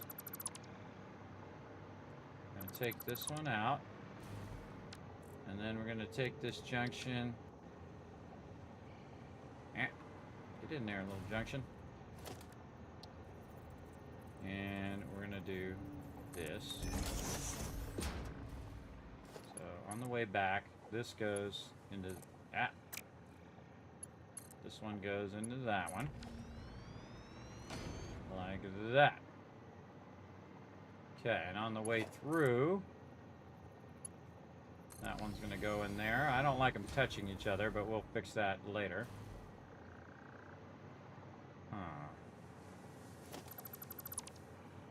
I got an idea. Be nice if you could flip it this way. If you could rotate it like this, so going up and down at the same time. I don't think you can do that because I'm scroll wheeling it and it's not doing it. So as you're coming through, the left side would go to here. The right side would go over that way. Let's check it out. Now again, we'll fix all the overlapping stuff. So if I go this way, it's going to take me down the road, which is what I wanted to do by default. Again, I'm not changing any of the settings. Then on the way back, it should take me all the way back to my base unless I decide not to go to my base. Again, not doing anything. It should make me go through here and then back to my base. Oh, and that little part there needs to be fixed. See how I dropped out of the hypertube? That means that needs to be rerun. There we go. And I would probably rerun this part here too. Okay, so it works. Now we just got to get it so it's not ugly. That's the hard part. And we could probably flip this. Now, I can't remember if there is a marking on here that tells me which one is the default one. So let's take this. And we're going to put this in here. We're going to use the scroll wheel to scroll wheel down one, like this. And then see if we can get this to do it this way. Like that. So basically, I flipped the sides of the thing. So by default, it's going to send me back this way. Nope, that's sending me back to my base. This way. Yeah, so it works for this particular transition, but not the transition I want. That I was switching the transition so I could go where I want. Again, that's not what I want. So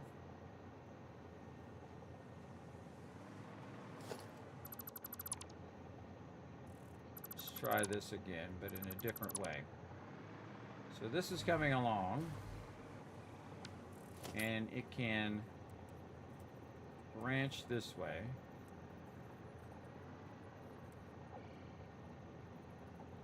Yeah, see, I'd like it to be flipped on the other side like that, yes.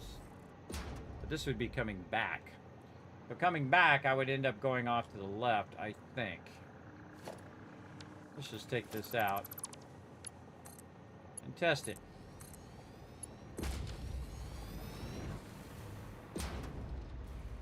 Again, you want to just try these out a whole bunch of times to see where it is. Because if I'm stopping there, but I'm probably stopping there to go out this way.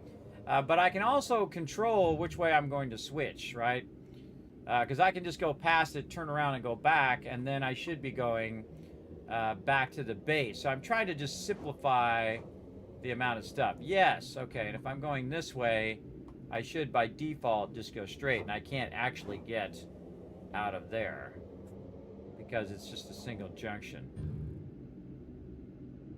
But I could stop, turn around, and then say, hey, I want to go that way. So I'd have to manually control when I wanted to get off right there. And otherwise, it would take me all the way to the end, which is what you want. Which is what you want, and then you only need the one junction. And thus, I could take all that stuff I just did, and that's the only thing I need right there. Very cool, right? So again, if I stop here, I'm working on stuff. It's like, hey, I need to go the rest of the way.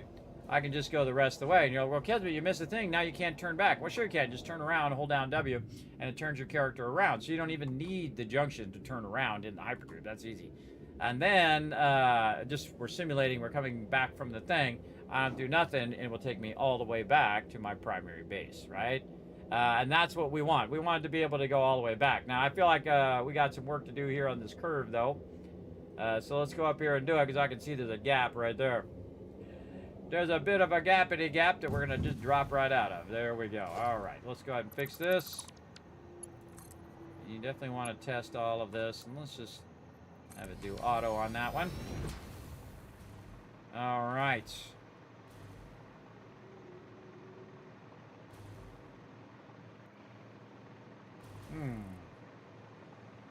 Oh, wait, there's another thing we could do. Up here. We could just do this.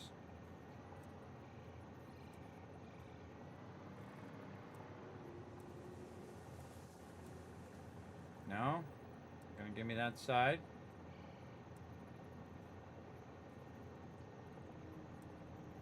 Yeah, see, I want it to flip the other way. Alright, well, we can just do this.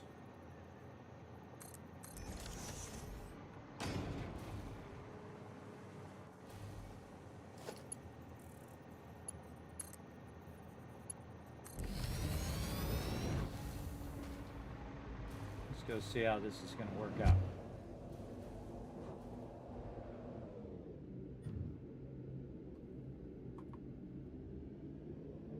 Now, this is what you want to see. Oh, see, it's going to shoot me out the side there. So going this way, the default is on the left, which is not what I want it to do.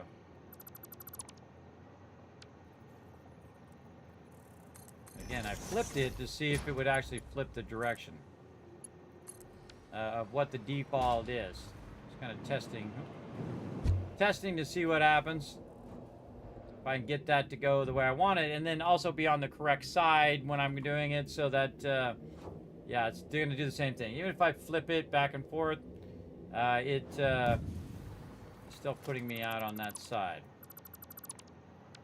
So let's try flip it again, and see if it's a double flippity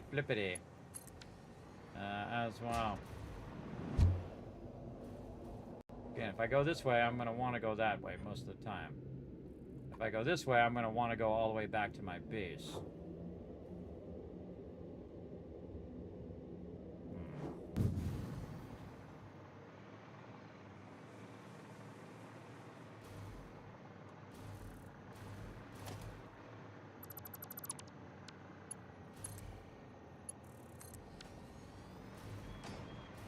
Let's do that. See how that works out.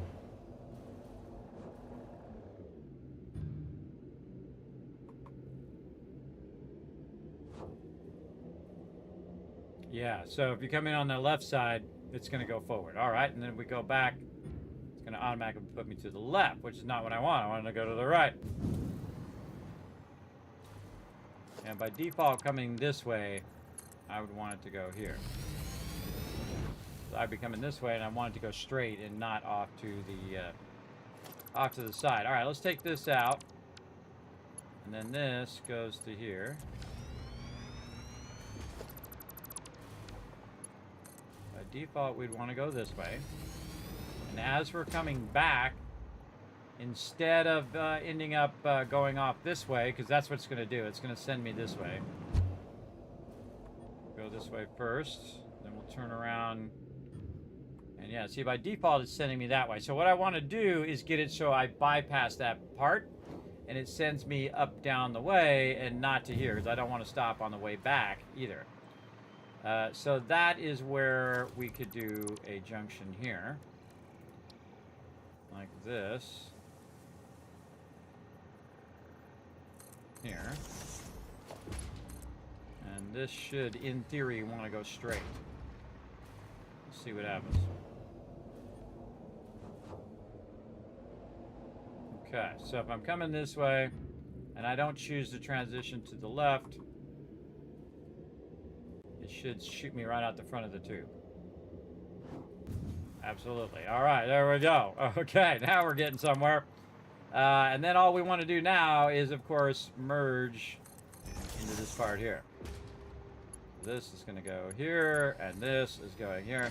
Now, why I did all of that, everybody, is the aesthetics of it. See how beautiful that is? How the aesthetics of it work out, where you don't have the hypertubes overlapping or going under or over everything. I mean, it would have worked the way I had it with all the kind of things doing, but it was all about aesthetics and making it look nice while you're using it. Now, of course, you want to test it in all the different directions. So if I go here, I should go that way. I'm not touching anything. Oh, see, look, now I've got a problem. It's got me going the other way. I want to go straight through. So, but if I'm coming this way, it'll automatically push me left, right? So I'll have to manually do that. But what I really want is the thoroughfare that it always defaults back to my primary base. So that's what we're working on. So if I want to get off of there or not actually end up getting not end up going back to my primary base, then I will want to adjust that. So we go this way, That's putting us there. Then if we come this way, it should go straight and then straight again. Right here, it's going to go left and then straight. Nice. Okay. And then if I want to go to the thing, I can hit E, and it's going to spin me all the way around this way. Now, the real tricky one is this part. When I go back in here and I want to go that way, I'll have to adjust it.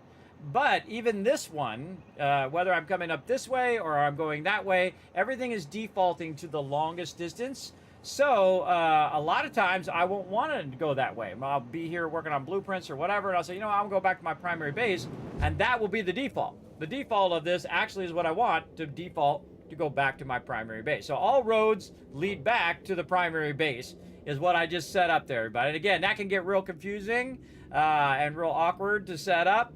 But the best thing to do is to try a bunch of stuff, as you saw, and then test it to make sure that it is going in the directions that you want to go. And then in the moment when you say, hey, I want to adjust that, you can just keep mixing and matching the parts. Now I actually want to go all the way back to the end here. So we got to go it all. You should tell that Harry Potter joke to your daughters. Yeah, it's like a dad joke, right? Dad joke. They're too old for those kind of jokes, by the way. They're like 17. They don't even want to talk to their parents. They're in that stage. If you say hi to them, they got an attitude. Especially with girls, everybody. Right about 17, really 14. They get an attitude, and then you say hi to them, and you're like, like, you put a lot of effort into being upset.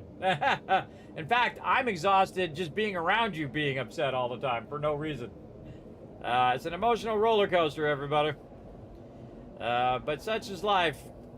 My oldest daughter, by the way, has mellowed out since she got out in the world, and she's off at college, everybody. You all of a sudden see a big perspective that you didn't see before when you were living at home with your parents.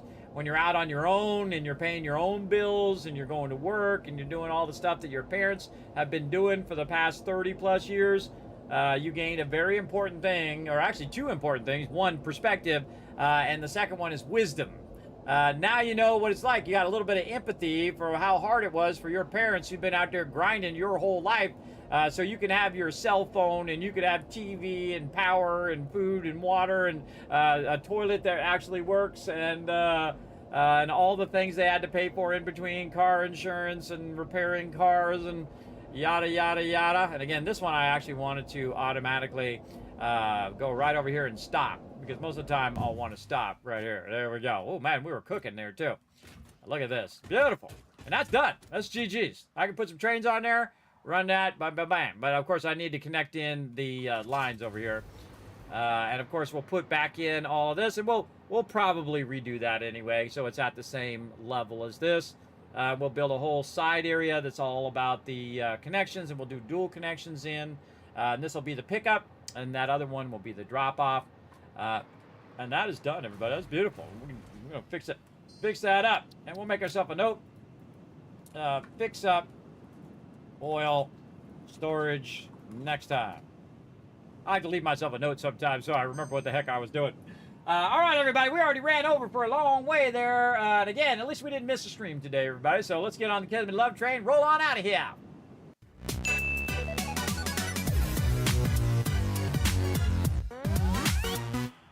All right, welcome to Kismet Love Train, everybody. We're going to show some love right now. Show some love to you, showing our schedule that's going on right now. Now, of course, we did some Satisfactory. We did start a bit late, though, because, again, a bunch of IRL stuff. But we did get the stream going on, and we didn't miss a stream. So, awesome. And so, we're going to come back tonight, hopefully, if no more crazy IRL stuff happens.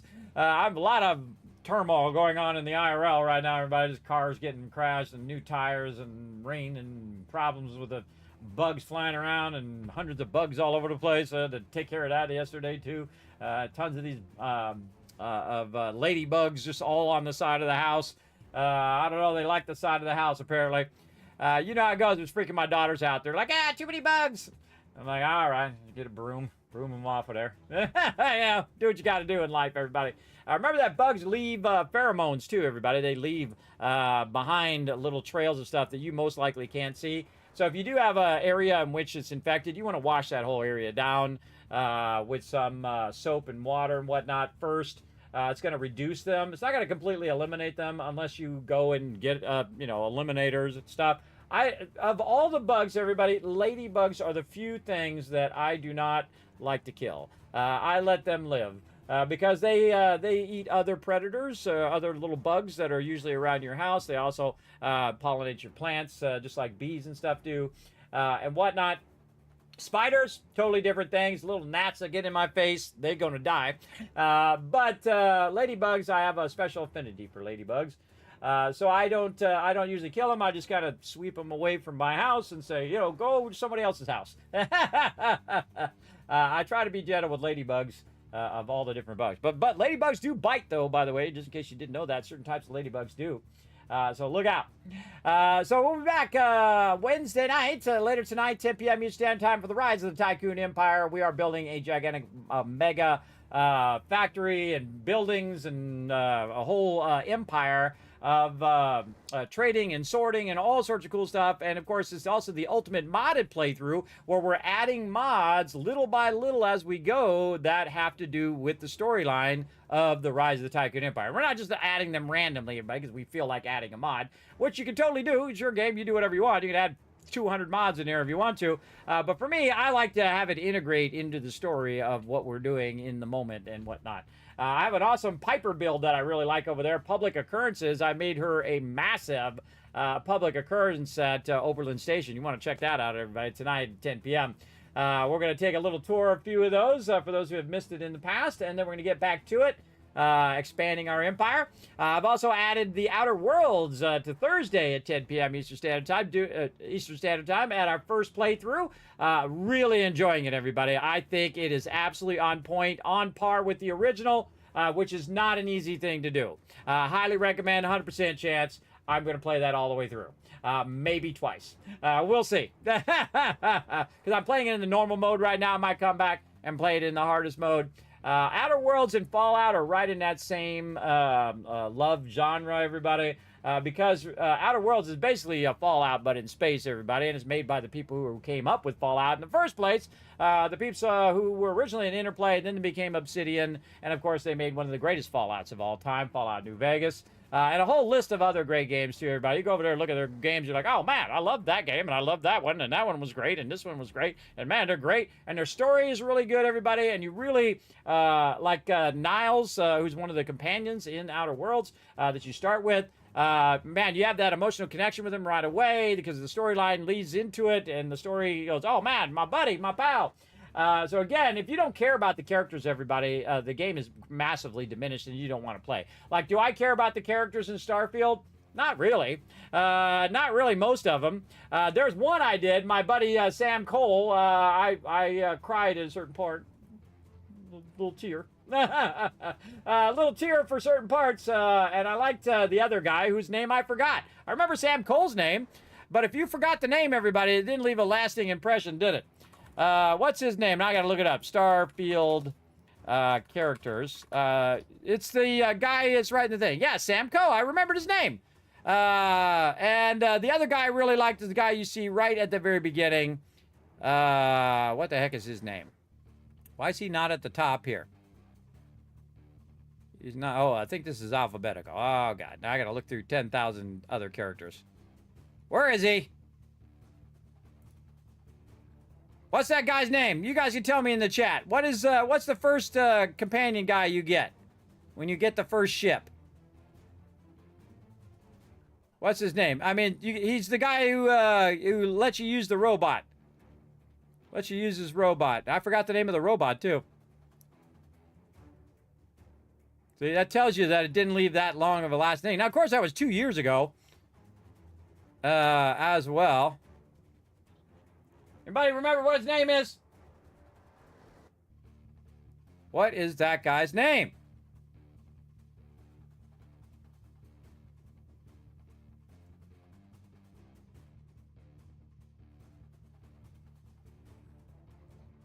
Yeah, I remember he used to say something really funny too, and I had a sound bite from him too.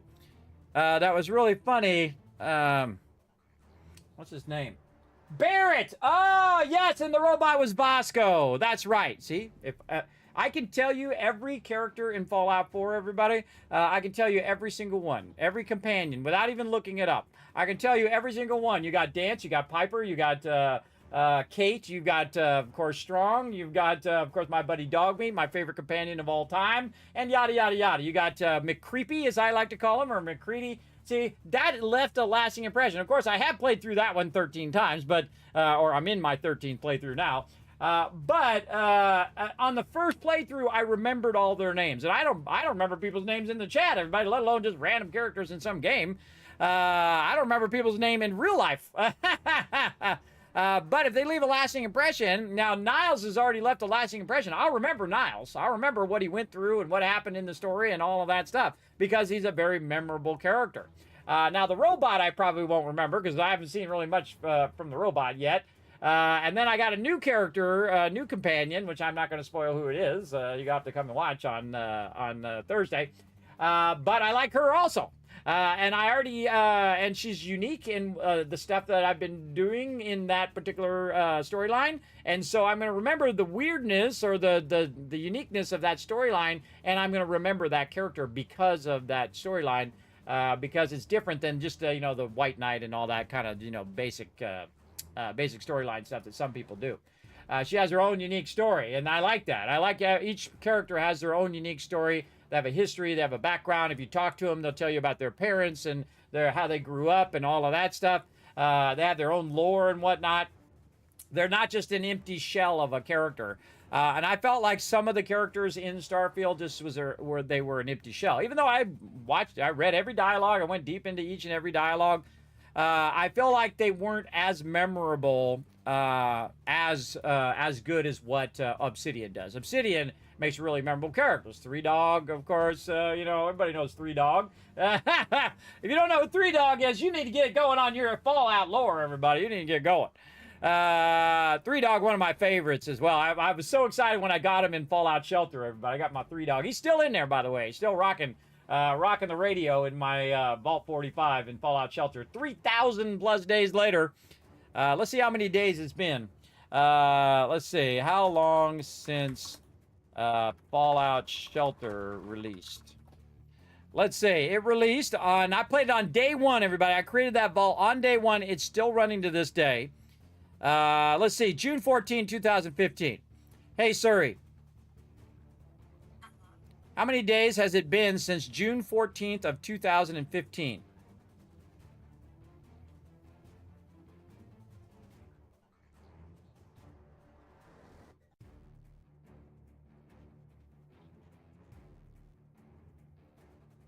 Hold on. Waiting for it to load.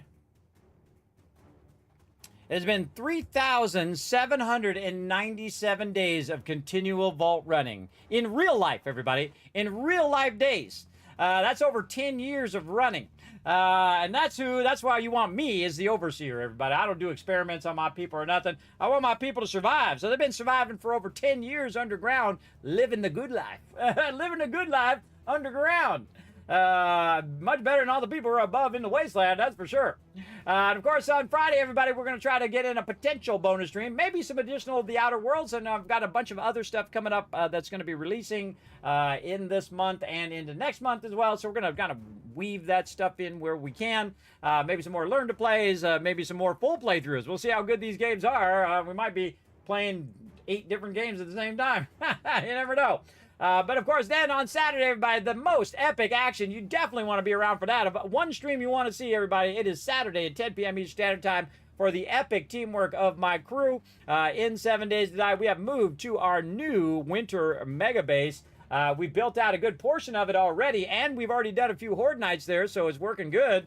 But we've got a lot of work to still do it. We still got to work on our production. I got to label a bunch of boxes. I got to do a bunch of sorting. I got to start working on my electricity. We're going to light up all the roads. We're going to actually add in all the lights and the street lights around the building and whatnot. It's going to be super fun. We're going to really embellish this one. And we're going to be doing it for a bunch of weeks, everybody, before we actually transition to the Wasteland. Make this one into a real nice signature base that we're going to have fun with for a while.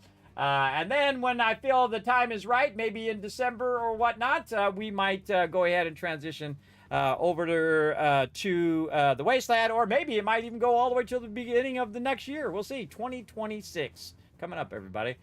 Which is great because you just write 2626, right? It's going to be a pretty easy year to write down. By the way, you always notice I try to write with my left hand because I am actually naturally left-handed, but they forced me to be right-handed. Now, to me, I'm reversed to you, but this is my left hand, everybody. I naturally say write with my left hand, but I write equally bad with both hands now because they forced me to do that as a kid. That's pretty messed up, everybody. They force you to be the opposite of who you are. That's not cool. Not cool, everybody. I would not do that to my kids. My kids are not left-handed. They're all right-handed, but if they were left-handed, I would not force them to be right. That's pretty messed up. That's pretty messed up. I didn't think of it as a kid, but as an adult, I think that's pretty messed up that they forced me to do that and didn't just teach me to write really good with my left hand as opposed to writing bad with both hands. So there you go. So yeah, here we go, everybody. We're also going to go ahead and and also on that, let me bring that back up. Hold up. Also, we'll be back, of course, on Sunday night with more 7 Days to Die as well, and then more bonus streams on Monday, and then back again for more Satisfactory on Tuesday. There we go. All right, I forgot to mention all the rest of that. Now, you can help out the stream tremendously by just following these links right here. Go ahead and run on over there and hit that subscribe button over on YouTube, basically the follow button. If you're on any other platform, hit that follow button. It does help the stream tremendously. Every time you hit that follow button on whatever platform, it does help, especially if you go over to twitter.com/KismetBP, hit the follow button over there. Real easy because the links are right there. Just click the link, go over there, hit the subscribe button, which is basically the follow button on YouTube, or hit the follow button wherever you're watching me on whatever platform you're watching, or jump over on Twitter and hit the follow over there. You can also check out the Discord, check out the website, and especially check out patreon.com/Kismet. Appreciate all my patrons right down there. I've been trying to update that, everybody. It's feisty. It's very feisty, that little ticker thing. I forgot how I made it originally, and now I'm trying to update it, and it's like acting weird. So I said, I better cancel until I get it figured out how to make that thing update. But not only do I update it there, but I also update it on my website and a whole bunch of other places, like on my Discord and so on and so forth. And I usually do it at the beginning of the month, so it's like the beginning of November here. And sometimes, again, because of IRL things, things go off the rails. We'll see. We'll see. You got to be a patron for more than a month for me to add your name down there. By the way, so if you stop and start as a patron or whatnot, then your name's not going to end up there. But if you're a patron and then you continue to be a patron for more than a month, then I add your name down there, because otherwise it's just a ton of work. Someone comes in, they're a patron for a week, and then I got to put their name in, I got to take it out in 5 different places and whatnot. So if you are coming in and out of there as a patron, I'm not putting your name down there because it's just too much work for me. But I do appreciate the support, though. Big time. All right, that's it for me, everybody. I'm heading on out of here. I'm going to show you guys a bunch of love because you were super smart stayed all the way to the end of the stream. So I'm going to go ahead and shower you with a bunch of kiss caps right over there. There you go. And again, I will try to be here tonight, 10 p.m. Eastern Standard Time, hopefully on time tonight. All right, we'll see you then. Bye, everybody.